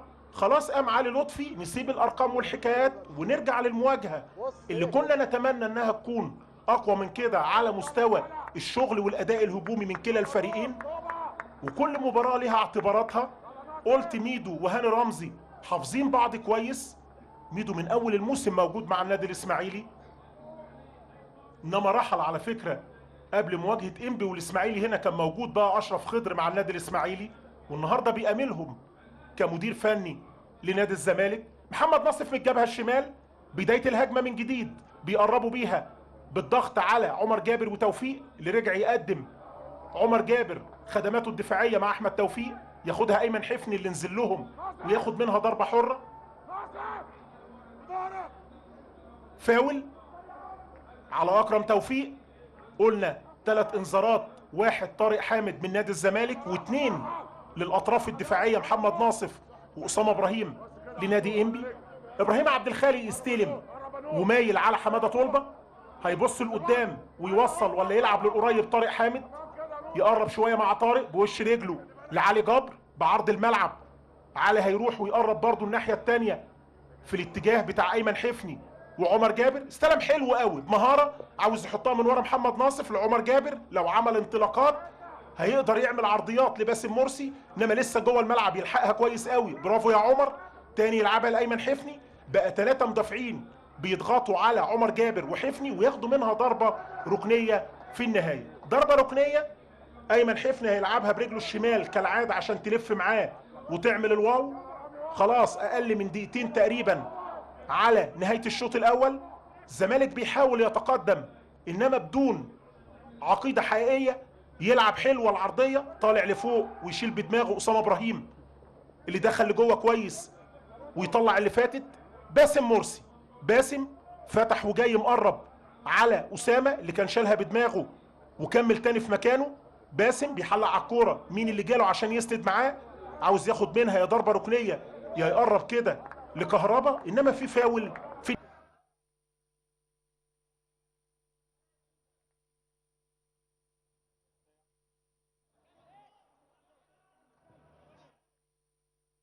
الرحمن الرحيم. مرة تانية عشاق ومتابعي شاشة نايلز في كل مكان، السلام عليكم ورحمة الله وبركاته. الشوط الثاني من لقاء انبي على ملعبه امام الزمالك، الجولة رقم 13 في 45 دقيقة أولى انتهت بالتعادل السلبي. تحياتي محمد عفيفي من ملعب اللقاء. هنشوف الشوط الثاني هاني رمزي قدام ميدو هيعملوا ايه على مستوى الأداء الهجومي اللي ما كانش بالشكل المطلوب ان هم يغيروا النتيجة طوال الشوط اللي احنا لعبناه. دخلنا بسرعة في أجواء الشوط الثاني مع حكمنا محمد فاروق، وهنقول التشكيله اول ما الكره تبعد بعد اول رمي التماس لصالح نادي انبي من الجبهه الشمال اللي رايح فيها في اللعبه اللي فاتت. احمد دويدار بيقفل في المكان وهو اللي اتعامل تمريره اماميه، انما يطلع الشناوي وياخد الكوره. هيلعب على طول الشناوي. حماده طلبه اللي قرب واستلم، ماشي بيها طلبه قصيره عند ابراهيم عبد الخالق. تشكيله بسرعه نادي انبي صاحب الملعب علي لطفي، اسامه ابراهيم، رامي صبري، ابراهيم يحيى، محمد ناصف، توبه ونور السيد، اكرم توفيق، قعود، احمد شرويده، صلاح عاشور. تمريره عاليه اماميه في اتجاه ايمن حفني اللي رايح في المساحه الفاضيه بشكل كويس قوي، يقرب ويلعب عرضيه في منتهى الخطوره، انما باسم مرسي اللي كان قاطع على القايم البعيد وغاب تماما العمق الهجومي اللي كان لسه بيقرب منه كهربا، انما في النهايه الى خارج الملعب. دي اللعبه اللي بدا بيها نادي انبي الهجمه اللي فاتت عن طريق نور السيد، وعملها بينيه في منتهى الخطوره. لو حنينه شويه وطالها شرويده كانت هتعمل مشكله، ومعاها رد فعل الجهاز الفني في اول الفقرات المؤثره مع الدقيقه الاولى من احداث الشوط الثاني. هنقول تشكيله بقى الابيض بسرعه: احمد الشناوي، عمر جابر، علي جبر، دويدار، طلبه، طارق حامد، احمد توفيق، ابراهيم عبد الخالق، محمود كهربا، ايمن حفني، باسم مرسي، لغايه ما نقول الوضعيه الفنيه وشكلهم تكتيكيا هيكون ازاي في ال 45 دقيقه اللي جايين. ايمن حفني جوه ال 18 خطيره ملعوبه، انما يطلع برافو يا ولد اسامه ابراهيم، تتحرك بشكل مثالي في اللعبه اللي فاتت ويشيلها، يرتد دفاعيا محمود قعود بنقلتين لرامي صبري اماميه عند شرويده، جاي معاه علي جبر بدماغه، ابراهيم عبد الخالق تاني، انما لسه كره مشتركه في منطقه الوسط،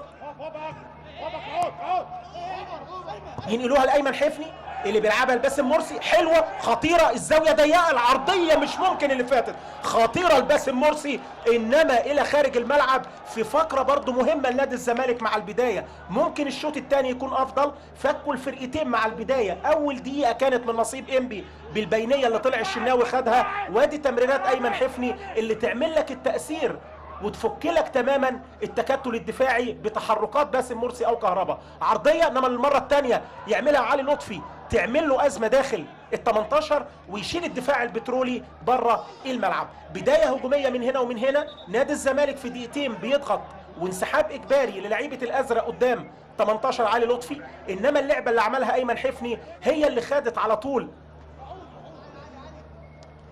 الشكل والشراسه مع اول دقيقتين، وحب يعملها باسم مرسي، ورئيس النادي مش عاجبه الهجمات، مش عاجبه، بيشاور ورد الفعل بتاعه كأن الراجل يعني بيقول انا كان قراري سليم، انما رئيس النادي يبقى رئيس نادي، مدير الفني يبقى مدير فني.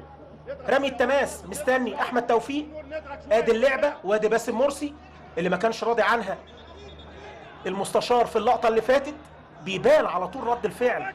انما قلنا ميدو هل هيغير الحاله الهجوميه بالتشكيله اللي بدأ بيها، ولا رجاله الدكه هيكون لهم دور شيكابالا وفتحي؟ كهربا خطيره مش ممكن من الزاويه الضيقه، خطيره خطيره للزملكاويه، علي لطفي يقفل، انما الابيض ضاغط ومرتين يوصلوا على دفاعات رامي صبري وابراهيم يحيى، وغابت الاطراف الدفاعيه محمد ناصف في التغطيه في اللعبتين اللي فاتوا، وقدروا يقتحموا كويس قوي سواء من باسم مرسي اول مره او لعبه كهربا اللي كانت قدامنا بتتعاد. يبقى نادي الزمالك الاخطر وانسحاب اجباري بقى لعيبه انبي قدام 18 فرقتهم، كابتن احمد ناجي والكابتن اسامه نبيه، جهاز الفني المنتخب الوطني اللي بيتابعوا مع الكابتن محمود فايز قدامنا على الكادر. المنتخب الوطني عنده لقاءين في نهايه يناير امام منتخب الاردن ومنتخب ليبيا، نتمنى لهم التوفيق، لقاءات وديه. حماده طلبه من الجبهه الشمال، ممكن الواقع الهجومي يتغير بعد الضغط اللي عملوه والعقيده اللي زادت شويه مع بدايه الشوط الثاني في اول 4-5 دقائق.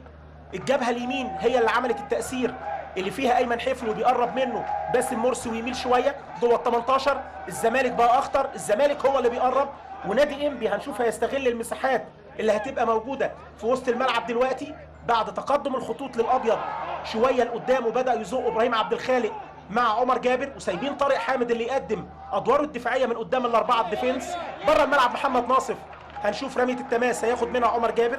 الناحيه الثانيه برضو مجلس اداره نادي انبي اللي بيتابع اللقاء النهارده لقاءه وملعبه، طارق حامد عمر جابر، تعادل سلبي بدون اهداف، المواجهه رقم 22 في تاريخ لقاءات الفرقتين في الدوري، انما رقم 25 في تاريخ لقاءاتهم الاجماليه دوري وكاس. تفوق زملكاوي ابيض 10 مرات في الدوري ومرتين في الكاس، مقابل 3 الانبي في الدوري العام ومره وحيده في بطوله كاس مصر، و8 تعادلات 6 منهم ايجابي و2 سلبي. بسرعه الارقام والمقدمات قبل ما ياخدنا اللقاء ويسخن بينا في المناطق الهجوميه. شرويده يرجع لورا، نقلتين كويسين، نور السيد في مرحله تحضيريه من جديد ممكن تاخد شكل غير تقليدي يفاجئوا بيه دفاعات الابيض.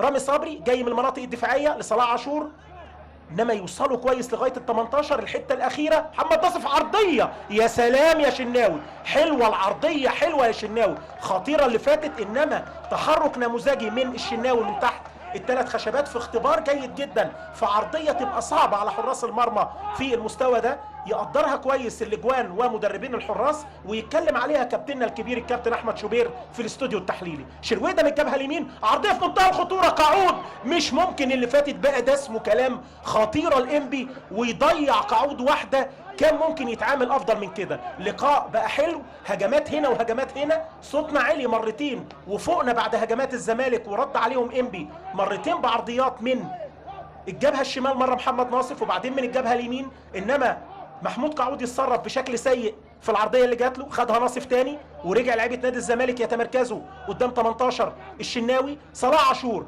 الابتكار الفردي من قدام المنطقه، انما يطلع تاني الدفاع كويس، يرتد كهربا، برافو يا ولد يا لعيب، ياخدها بترقيصه وعايز يزيد لقدام، انما ابراهيم يحيى جاي لغايه وسط الملعب ويقطع، يعمل دفاع ايجابي ويبدا الهجمه ويسلم لقدام، وهو اللي تحرر ورايح من قدام ال 18 ينقلها الخطيره، انما بره الملعب هنشوف ضربه مرمى في النهايه. ابراهيم يحيى هو اللي شق طريقه وتقمص دور الفيرود كده ومصمم الهجمات من الجبهه اليمين بعد ما قطع الراجل راح لغايه ال 18. هنشوف اللعبه تاني، هو ده ابراهيم يحيى اللي سلم قبل ما شرويده يسدد خارج مرمى الشناوي.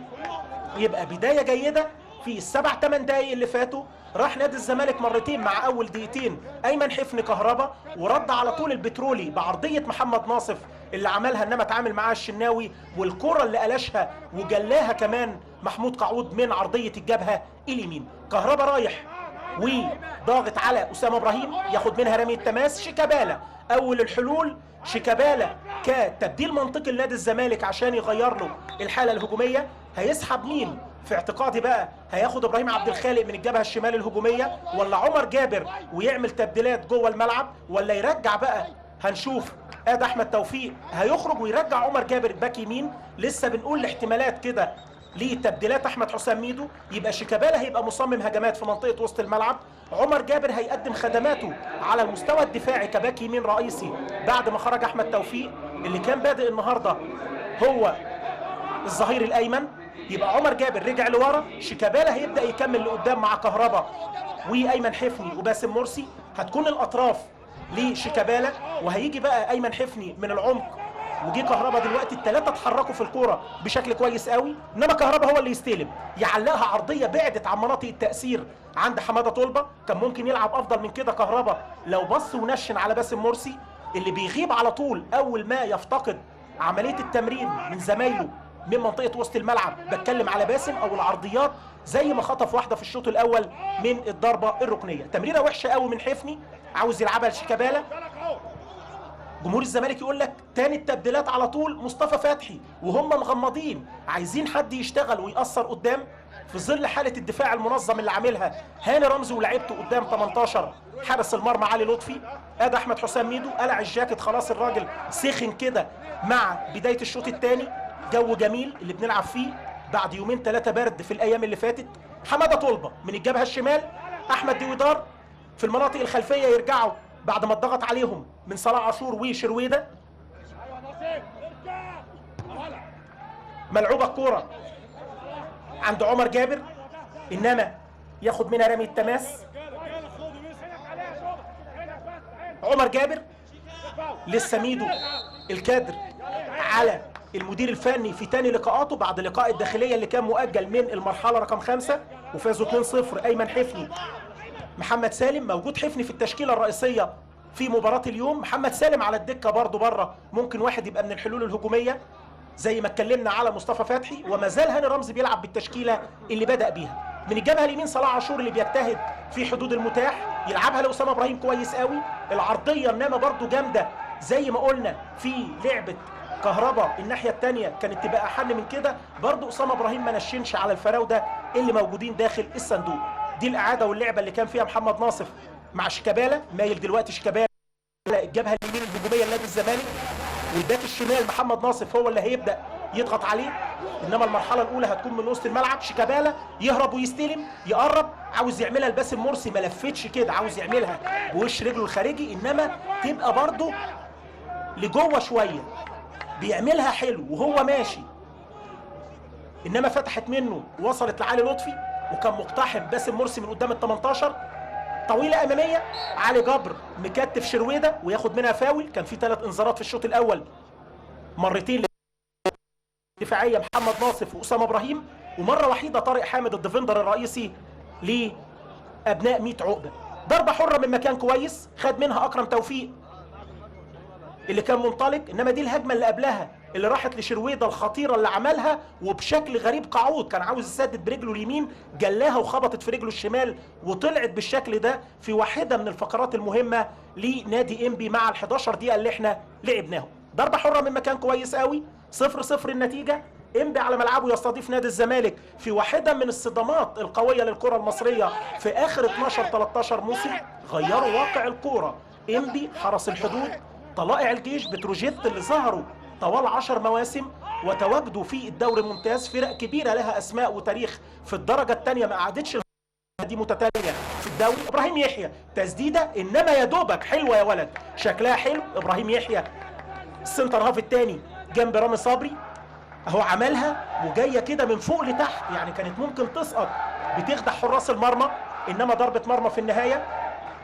هنشوف كده الوقت اللي جاي بعد ما لعبنا تقريبا 13 دقيقه الفرقتين اتبادلوا الهجمات بمستوى واحد. شفنا مرتين نادي انبي على 18 الشناوي ومرتين للابيض على 18 علي لطفي، قربوا من مراحل التاثير الاخيره. ابراهيم عبد الخالق عمل تبديل احمد حسام ميدو شيكابالا على حساب احمد توفيق، ورجع عمر جابر لورا عشان اللي لسه داخل بقى وبيتابعنا من الربع ساعه الاولى من الشوط الثاني. ضربه مرمى في النهايه. ادي كهربا قدامنا، 5 تجوان لكهربا قدام دجله وجولين قدام الانتاج الحربي وهدف امام الجيش، واخر اهدافه في خماسيه المحله في الاسبوع العاشر. ده اسامه ابراهيم الباك اليمين، غايب النهارده احمد سالم صافي اللي كان بيلعب في الحته ديت، انما بيتبادل الادوار مع اسامه ابراهيم.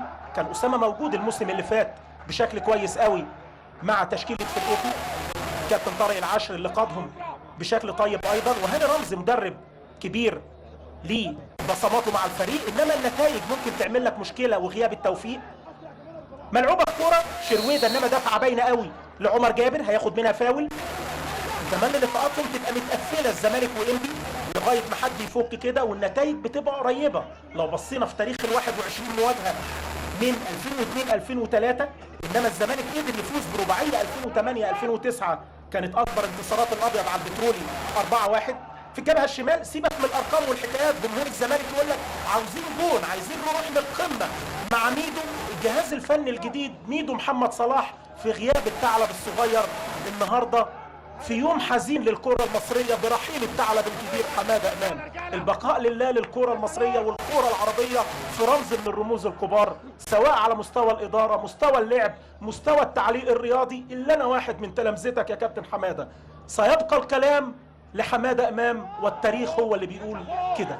اماميه ملعوبه عند علي لطفي، يشيل تاني طارق حامد عاليه في وسط الملعب عند باسم مرسي الى محمد ناصف في الجبهه الشمال، يعليها تاني ناصف ولعب تعاوني مره هنا ومره هنا، اشتباك في منطقه وسط الملعب ما بين نور السيد وطارق حامد ومن وراه اكرم توفيق، انما ابراهيم يحيى خدها على صدره ويعليها، قال لك ابعدها عن مناطق الخطوره وتوصل لشرويده في المناطق الاماميه، ياخد منها فاول احمد شرويده اللي بدا يجتهد في الوقت اللي فات.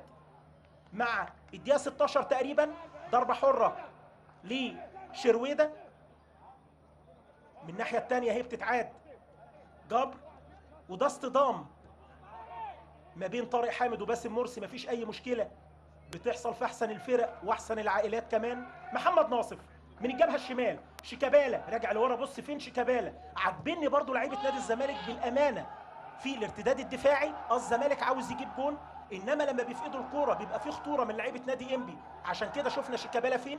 ابراهيم يحيى في كوره في منتهى الخطوره يضغط قبل ضغط باسم مرسي وكهربا، يعني ده ضغط وقطع، والاثنين عاملين عليه برضو البريس في اللعبه اللي فاتت دي، ضغط من هنا وضغط من هنا. انما ابراهيم عبد الخالق هو اللي يحرك الكوره لحماده طلبه من الجبهه الشمال. هيبداوا هجمه من جديد من بره منطقه جزاء. اسامه ابراهيم يلعبها كهربا اللي اتنقل تكتيكيا وراح هناك يلعب على اسامه ابراهيم، وشيكابالا خلاص في الجبهه اليمين زي ما قلت لحضراتكم الهجوميه بيشتغل على محمد ناصف. وادي مصطفى فتحي، مهم جدا مصطفى فتحي في الملعب لنادي الزمالك، سواء من البدايه في فتره التوهج بتاعته ديت او تديله نص ساعه يغير لك تماما الشكل في المناطق الاماميه. وقلت حفني ومصطفى فتحي هم اصحاب الحلول الفرديه اللي يقدروا يفاجئوك في اي وقت من المباراه. جابوا جون في منتهى الجمال في لقاء المقصه الاثنين، مصطفى فتحي وشريكه ايمن حفني. على طول لشرويده من الجبهه الشمال، هيلعب العرضيه، انما ضغط عليه عمر جابر كويس قوي، عمل بلوك قدامه اللي هو علاء مقلد مدير النادي ومعاه بعض المحبين لنادي الزمالك. وقلت النهارده ملعب انبي هتلاقي العدد قليل شويه في المدرجات. انبي مش عاوز حد يبقى بيحضر كتير، مش عايز يتضغط. اللقاء بدون جماهير، انما بنشوف في كل مباراه على الاقل 200 واحد مش عارف اسمهم ايه، حد يقول لي. ضربه ركنيه، ضربه ركنيه، يعني طالما ما فيش جماهير نلاقي 20 30 واحد اعضاء مجلس اداره الناديين بكل امانه. هو ده الصح. اهلي زمالك انبي على كل الفرق. تتلعب تاني شناوي خطيره مش ممكن اللي فاتت.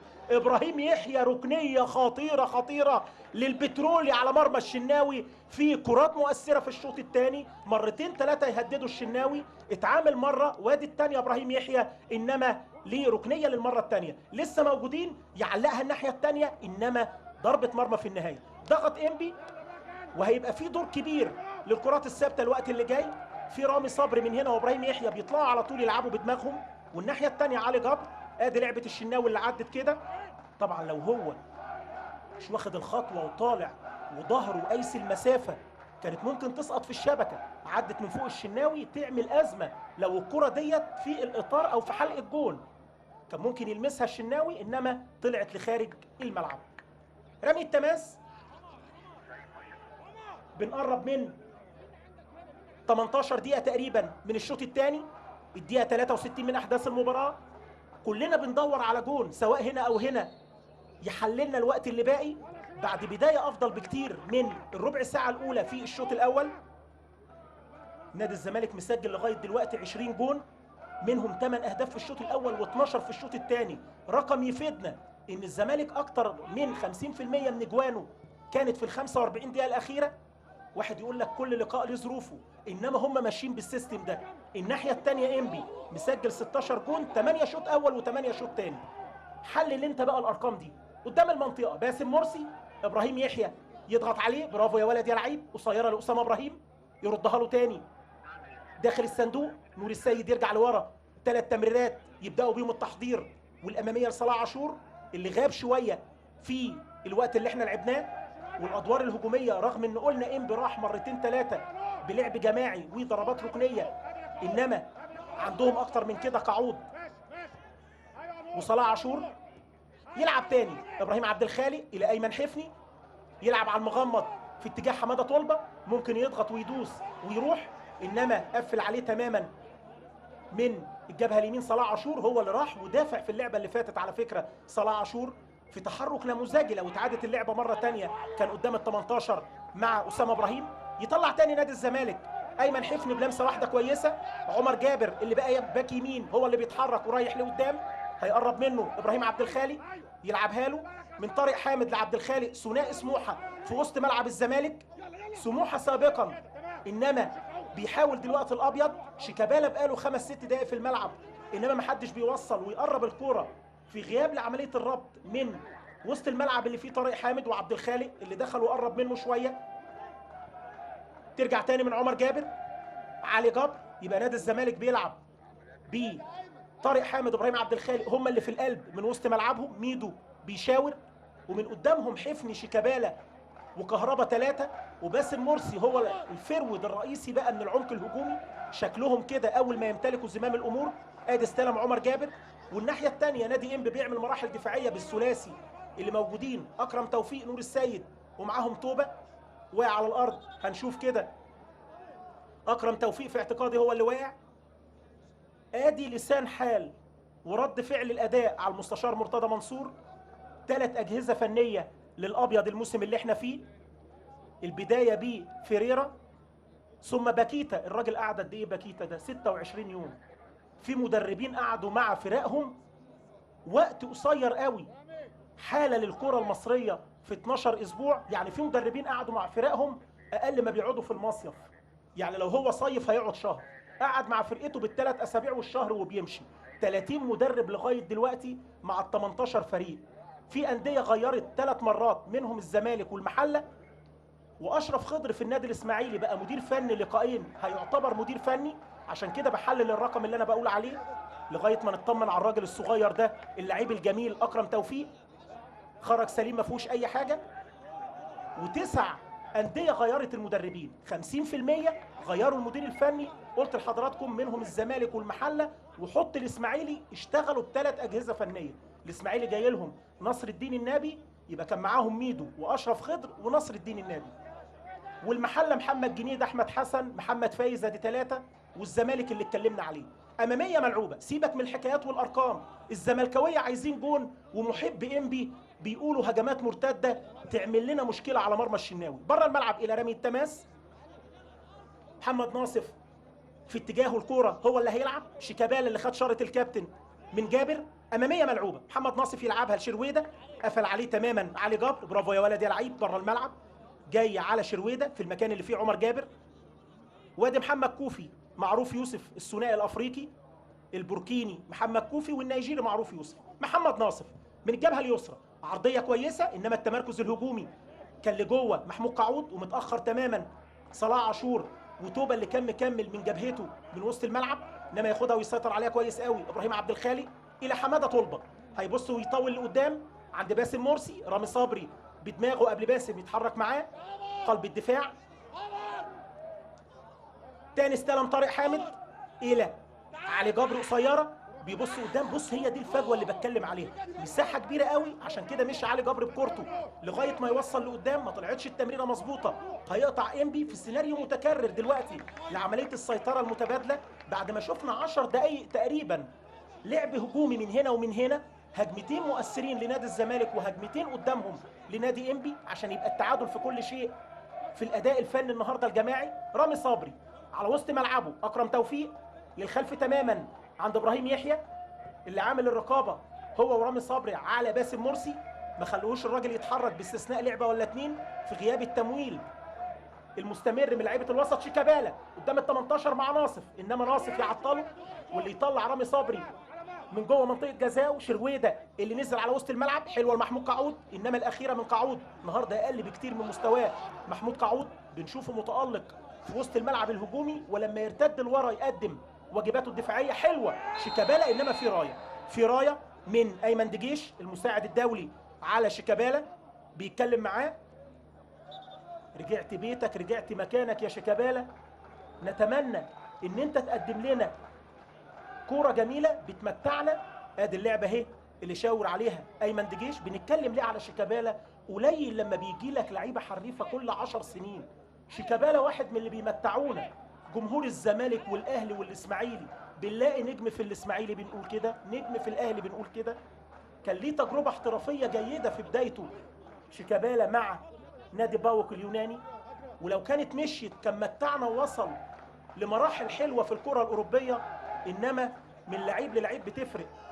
واحد يقول لك عايزين نتمتع بيه في مصر، صلاح بيمتعنا في الدوري الايطالي، ان شاء الله يروح الارسنال الانجليزي. شيكابالا كنا هنقعد له على الكافيهات والقهاوي نتفرج عليه لو في نادي كبير.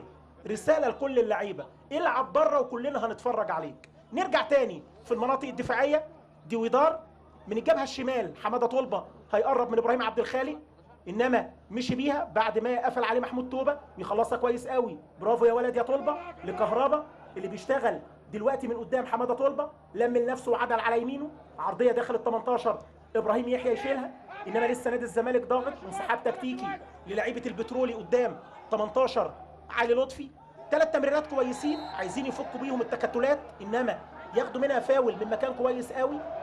ايمن حفني وعمر جابر اللي اتحرك معاه، لسه بيتكلم محمد فاروق مع عمر جابر ويقول له خبطني كده كوع، وبيطالبوا يمكن بكارت ولا حاجه. نور السيد اللي لعب لنادي الزمالك ولعب للجونه، وتجربه في الدفاع الحسن المغربي مع المعلم حسن شحاته اللي قاد الفريق، وايضا الكابتن طارق مصطفى كتجربه جيده للمدربين المصريين مع الكره المغربيه، انما ما استفادش بيها كتير نور السيد. فاول، انما واحد من لاعبي الوسط اللي يدوك الشكل الدفاعي كويس، وايضا عنده قدرات ان هو يبقى بصير في اوقات كتير يوصل لقدام. شيكابالا وقدامه 3 لعيبه بفاول من مكان مهم جدا، انما هيعملوها ازاي بعد ركنيات متعدده وفاولات لم تستغل وتستثمر بالشكل المثالي؟ شيكابالا يحطها على القايم البعيد، كان ممكن يمسك علي لطفي اللي اتعامل النهارده في 3-4 مناسبات بالبوكس، انما في كرات تقدر تمسكها. علي لطفي حارس جيد، انضم للمنتخب الاول اكتر من مره، ومنتخبات بقى ناشئين شباب منتخب اولمبي خلال تاريخه. ابراهيم عبد الخالق من جديد في وسط ملعبه، علي جبر متحرر وطالع لقدام، اماميه الكهرباء انما تسللات كتير في عمليه الضبط للمهاجمين اللي النهارده لو عدينا مواقف التسلل للفراوده في المناطق الاماميه، الشوط الاول اكتر من 4-5 مرات، الشوط الثاني 4 مرات تقريبا في الوقت اللي احنا لعبناه، باقي 18 دقيقه كهربا هيخرج من الملعب ويلعب مكانه مصطفى فتحي كاحد الحلول الاستراتيجيه اللي تقدر تغير لك واقع الاداء في اوقات كتيره من المباراه. نازل مصطفى فتحي سجل الموسم اللي احنا فيه جونين في منتهى الاهميه في اوقات صعبه جدا، 2-0 قدام الحدود كان سجل مصطفى فتحي.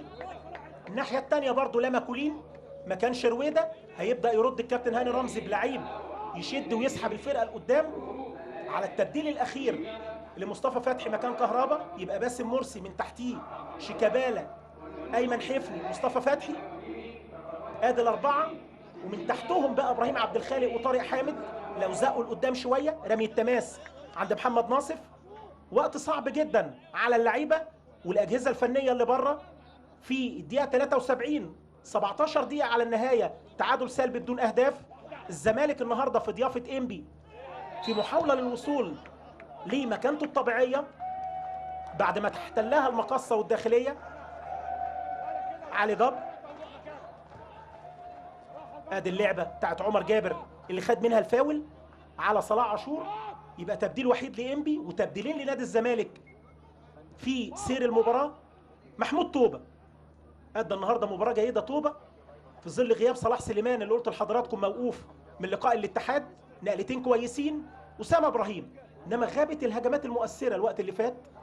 علي جبر في وسط ملعبه ياخد منها فاول بعد ما اشتبك واتدخل مع قعود، بيتكلم محمود فاروق، ادي اللعبه اهي، وادي علي جبر وادي قعود. حماده طلبه اماميه ملعوبه عند شيكابالا اللي نقل نفسه ناحيه كهربا، تسديده يا ولد يا ولد يا ولد يا شيكابالا، مش ممكن الجول، ايه يا ابني ده؟ دي مش فوقتنا، دي قومتنا من على الكراسي. حلوه حلوه حلوه للصبح، جون عالمي لشيكابالا. بتكلم على موهبتك وبترد عليا يا ابني.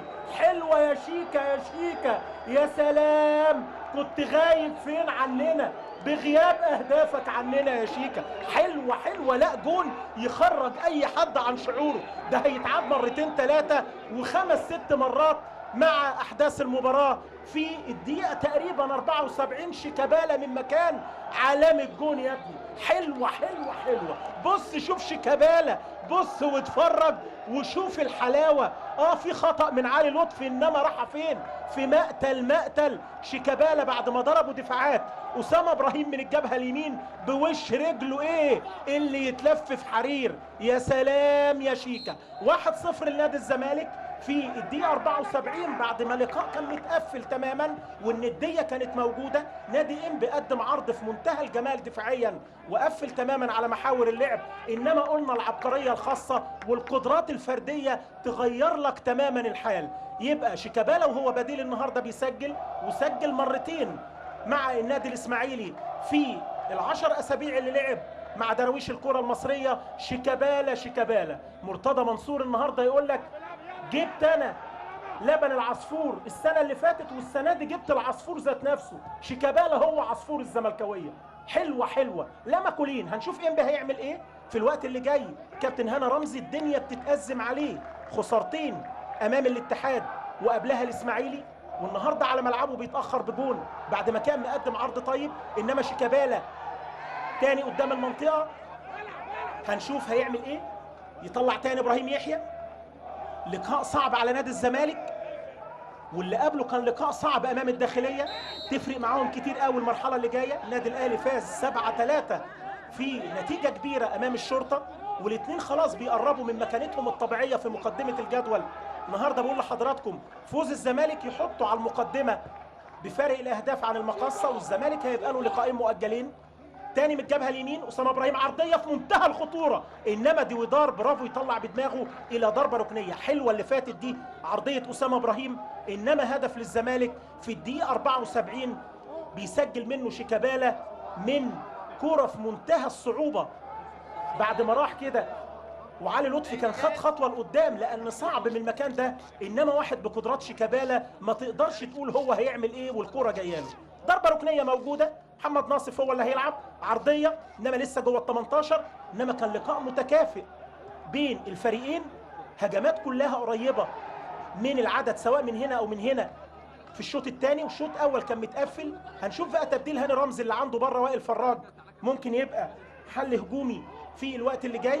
خلاص ما عندوش حاجه، بقول لحضراتكم الكابتن هاني رمزي، ولازم تبديلاته كلها تبقى في المناطق الهجوميه. وائل فراج الورقه الوحيده اللي موجوده على الدكه تقدر تغير له الواقع في المكان اللي في العمق الهجومي. والناحيه الثانيه ممكن يرد ميدو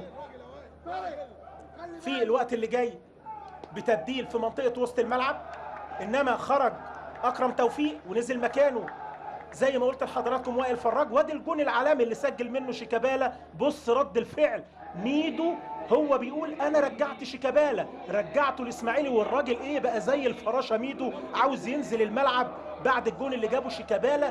تفرق معاهم كتير الزملكاويه، لقاءين بحجم الداخليه اللي متصدر مع المقصه لاسابيع كتيره، وانبي الفريق القوي في مواجهه اليوم.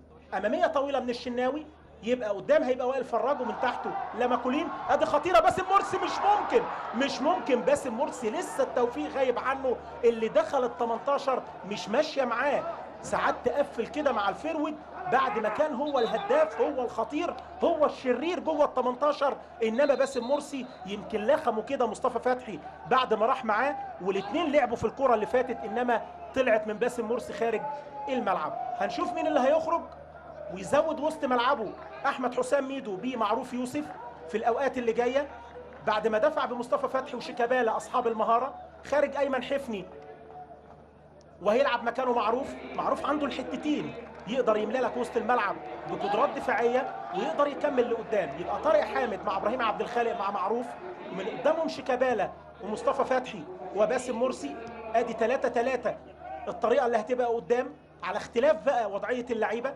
تتلعب تاني اماميه، انما اسامه ابراهيم برافو يا ولد يا لعيب يقطعها ويلعبها في الجبهه اليمين، ينقلوا الكوره وتوصل لقعود اللي اتنقل وراح هناك يضغط على حماده طلبه، انما ياخدها نادي الزمالك شيكابالا بعرضيه من لمسه واحده، عايز يلعبها لباسم مرسي، يطلع علي لطفي وياخد اللعبه. خرج ايمن حفني قدامنا اللي قلت لحضراتكم سجل جونين امام الداخليه والمقصه من ال20 هدف قبل مواجهه اليوم، بقى 21 جول في 11 مباراه.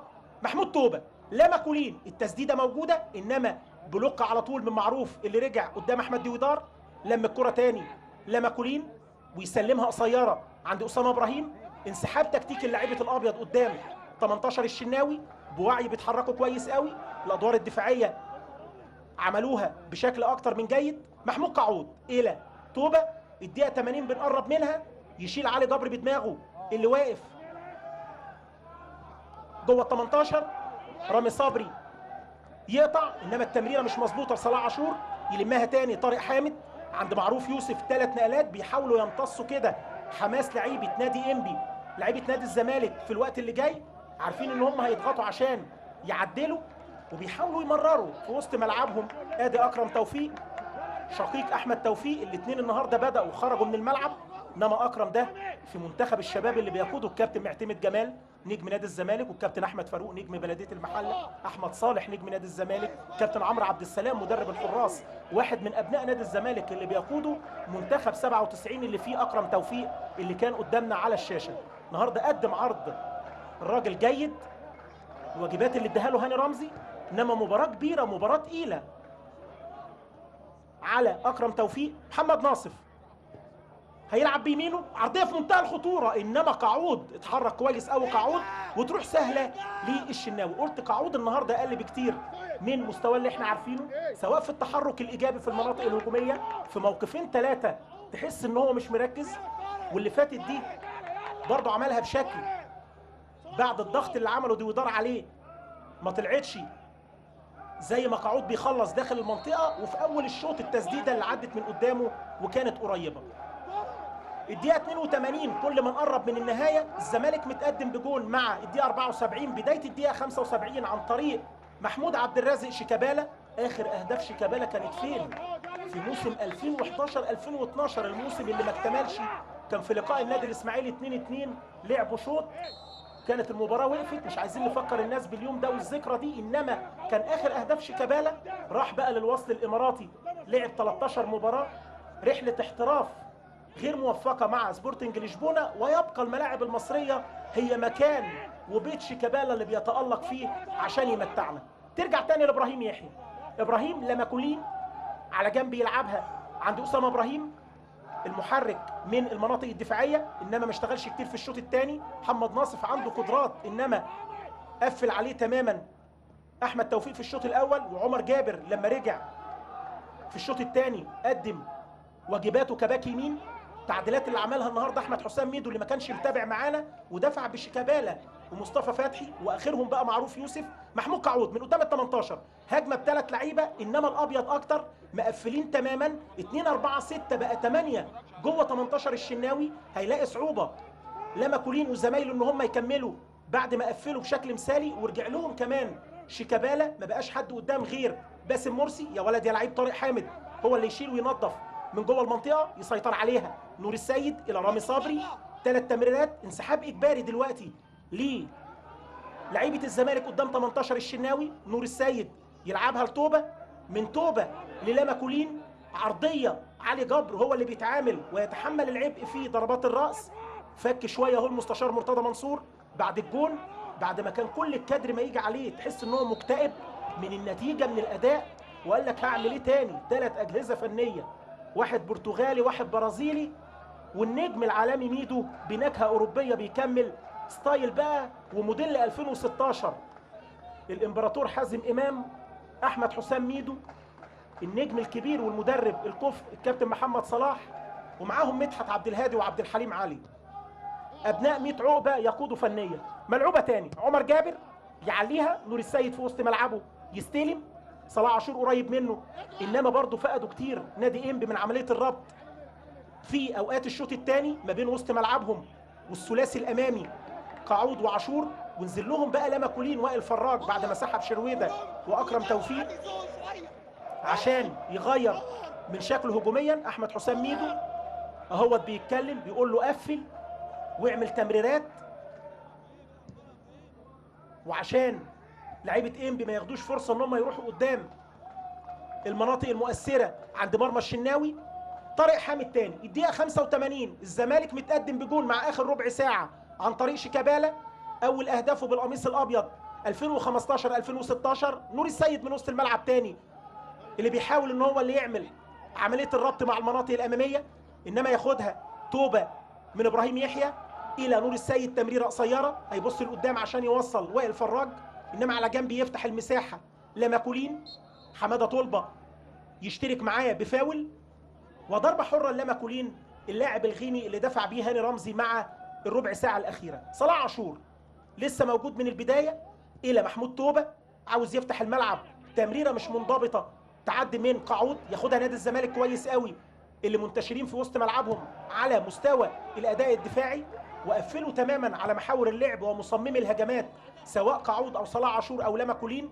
طريقه 3-1 اللي بيكمل بيها هاني رمزي، وقدامهم وائل فراج اهو اللي استلم. وائل فراج من قدام ال 18 في خطوره موجوده عاوز يعملها عاشور لقعود، انما عمر جابر يحلق على الكوره وياخد منها ضربه ركنيه من كوره ميته تماما لنادي انبي. ضربه ركنيه معاها انفعالات ميدو، ارجع قفل، ونداء من الجهاز الفني على جميع الخطوط الاتجاه للمناطق الدفاعيه عشان يحافظ على الجون الغالي اللي سجله مع نهايه المباراه.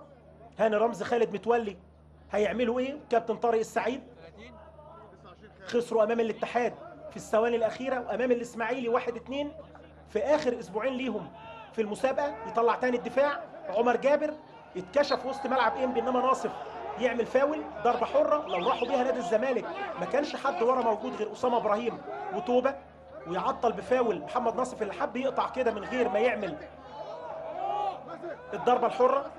انما هنشوف التبديل الاخير، اللاعب ماريو لاعب من هندوراس اللي هينزل دلوقتي، ماريو مارتينيز مكان اسامه ابراهيم. يبقى ماريو هو اللي نزل قدامنا، ماريو مارتينيز واحد من المحترفين مع الفريق البترولي، يبقى ماريو مارتينيز مكان أسامة إبراهيم. هيلعب لقدام الشناوي، عالية طويلة، دقايق لا عودة. الزمالك يحافظ على الجون، ياخد 3 نقاط، يجيب جون تاني، خلاص نقول له مبروك. وإنبي اللي لو اتعادل يصعب المهمة تماما للرجوع لأبناء 100 عقبة. نور السيد من وسط ملعبه يزقها عند صلاح عاشور، معروف يوسف يضغط عليه وياخد فاول منها عاشور. في المراحل الأخيرة المهمة من مواجهة اليوم الزمالك يقترب من الفوز رقم 11.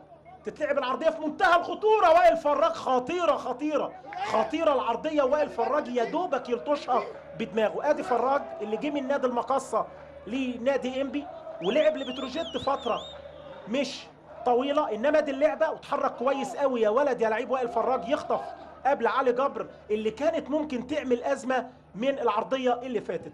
يلعب الشناوي أمامية طويلة على وسط الملعب، رامي صبري يردها، يحطها على صدره عبد الخالق.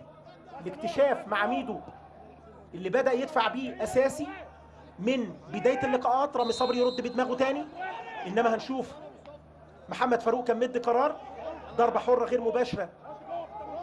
ادي قدامنا الدولي 4 دقايق محتسب بدل ضائع يديهم محمد فاروق، وهنشوف محمد حسن بقى لما يرفع اللوحة بتاعته الحكم الرابع. هنلعب للدقيقة 49 من الشوط الثاني، عرضية موجودة انما يطلع الشناوي. برافو يا ولد يا لعيب. النهارده الشناوي يتحرك كويس قوي من تحت المرمى، خصوصا في الكرات العرضية الصعبة في المستويات دي اللي هي النص متر، وواحدة على الأرض شالها في منتهى الخطورة.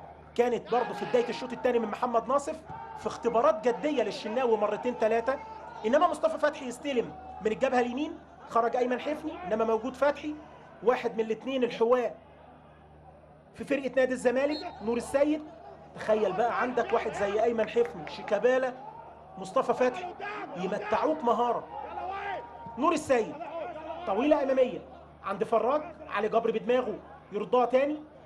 انما مباراة النهارده تكتيكية من الاثنين المدربين، النتيجة بتقول لك كده. تقفيل الدفاعي عنوان للمباراة في اوقات كبيرة. غابت الشراسة الهجومية لكلا الفريقين باستثناء بعض الهجمات للابيض والبترولي. المستشار مرتضى منصور اللي مترقب، وكان هو مشهد متكرر في الكادر النهارده الاحداث ال90 دقيقة لعب في الانفعالات بعد ما سجل شيكابالا وغير النتيجة تاني ياخد منها لماكولين. خلاص الثواني الأخيرة من الوقت الأصلي ونبدأ في ال4 دقايق.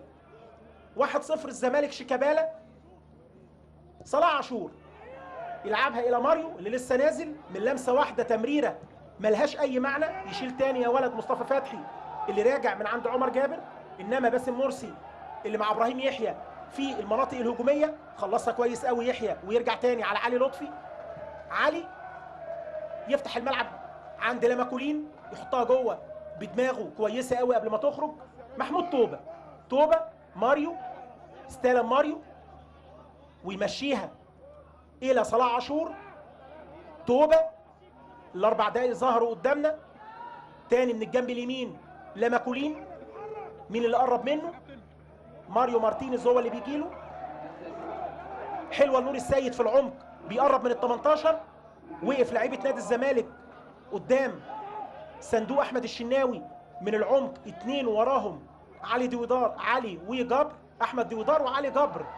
احنا اللي ضربنا لخمه في الهجمه. شيكابالا من الجبهه الشمال ماشي بيها شيكابالا. باسم مرسي من قدام منطقه الجزاء، محاوله هجوميه اللي غاب تماما الابيض بعد جون شيكابالا.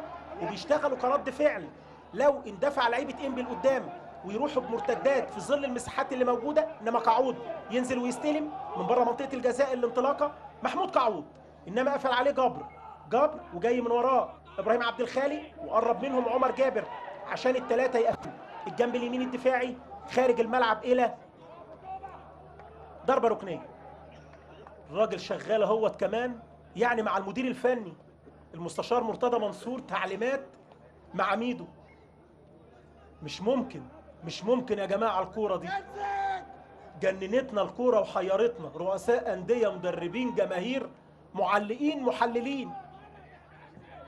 ضربه ركنيه خطيره ملعوبه، انما يطلع تاني الدفاع بفاول يدي محمد فاروق لنادي الزمالك. ضربه حره واقع على الارض. حماده طلبه في اعتقادي هو اللي واقع فعلا، كان دخل واشترك في اللعبه مع وائل فراج، واحنا بنلعب في الدقيقه الثانيه من الوقت المحتسب بدل الضائع. الزمالك متقدم على انبي في ملعب بتروسبورت في اللقاء اللي تابعناه مع حضراتكم النهارده، وباقي منه اقل من دقيقتين من الوقت اللي اداه محمد فاروق 4 دقايق. في الاسبوع رقم 13 اللي اتلعب منه النهارده 3 مواجهات تتلعب تاني اماميه عند محمد ناصف، انما يقفل ناصف هاني رمزي اللي اشتغل اكتر من 74 دقيقه وقفل ملعبه كويس تماما على نادي الزمالك، وفضلت النتيجه معلقه لبدايه الدقيقه 75. وقلنا القدرات الفرديه والابتكار للعيبه هو اللي هيبقى له ادوار في ظل حاله التقفيل الدفاعي اللي كانت موجوده من كلا الفريقين، وتعليمات الاجهزه الفنيه هنا وهنا. دي وداري عليها لقدام عند باسم مرسي عاليه، رامي صبري طالع معاه بيشترك وياخد منها اوت نادي الزمالك. على مهلهم رايحين يجيبوا الكوره، ومعاهم ميدو راجل خسله بتاع 2 كيلو في الشوط الثاني، يجري كده في المنطقه الفنيه وفي فرحه الجون، ومجهود كبير، المجهود الذهني كمان يخسسك. تتلعب تاني باسم مرسي، انما هنشوف مدي ايه الحكم، مدي فاول لباسم اللي بينزل لتحت عشان يبدا هو المراحل الهجوميه. ادي اللعبه اللي خد منها الفاول باسم باشتراك من رامي صبري المساك الثاني جنب ابراهيم يحيى، اللي عملوا الرقابه تماما على باسم مرسي وما فكش منهم كتير باستثناء مره ولا 2 في محاولات عاديه جدا. اسوان النهارده 3 نقاط غاليه امام الحدود بفوز 1-0، وبتروجيت يواصل التالق مع الكابتن طلعت يوسف بثنائيه امام المحله، والمقصه بيفقد 2 نقطتين على ملعبه امام طلائع الجيش بتعادل 1-1 في ظل الصراع الشرس في قمه الجدول. وجون شيكابالا الجميل، حكايه اللقاء النهارده شيكابالا يا سلام على الجون ده، من احلى اهداف الدوري. عد بقى، ريكو جاب مع الشرطه في الاسماعيلي، صلاح امين مع الانتاج الحربي، جون عالمي في طلائع الجيش. الاجوان اللي بنفتكرها كده مع بعض، الاجوان الحلوه والتسديدات والمهاره. انما نشوف نادي الزمالك هيعمل ايه الوقت اللي فاضل. عمر جابر من الجبهه اليمين الى شيكابالا، عاوز يلعبها له بكعبه. صلاح عاشور ياخدها بنقلتين، انما يطلع ويشيل طارق حامد اللي عمل مجهود بدني كبير قوي. صفاره نهايه المباراه 3 نقاط غاليه للابيض، وجماهير الزمالك في مواجهه انبي يوصلوا بيهم لقمه الجدول بفارق الاهداف عن نادي المقصه. تحياتي محمد عفيفي من ملعب بتروسبورت الى الاعلام الكبير الكابتن احمد شوبير واستاد النيل. الى اللقاء.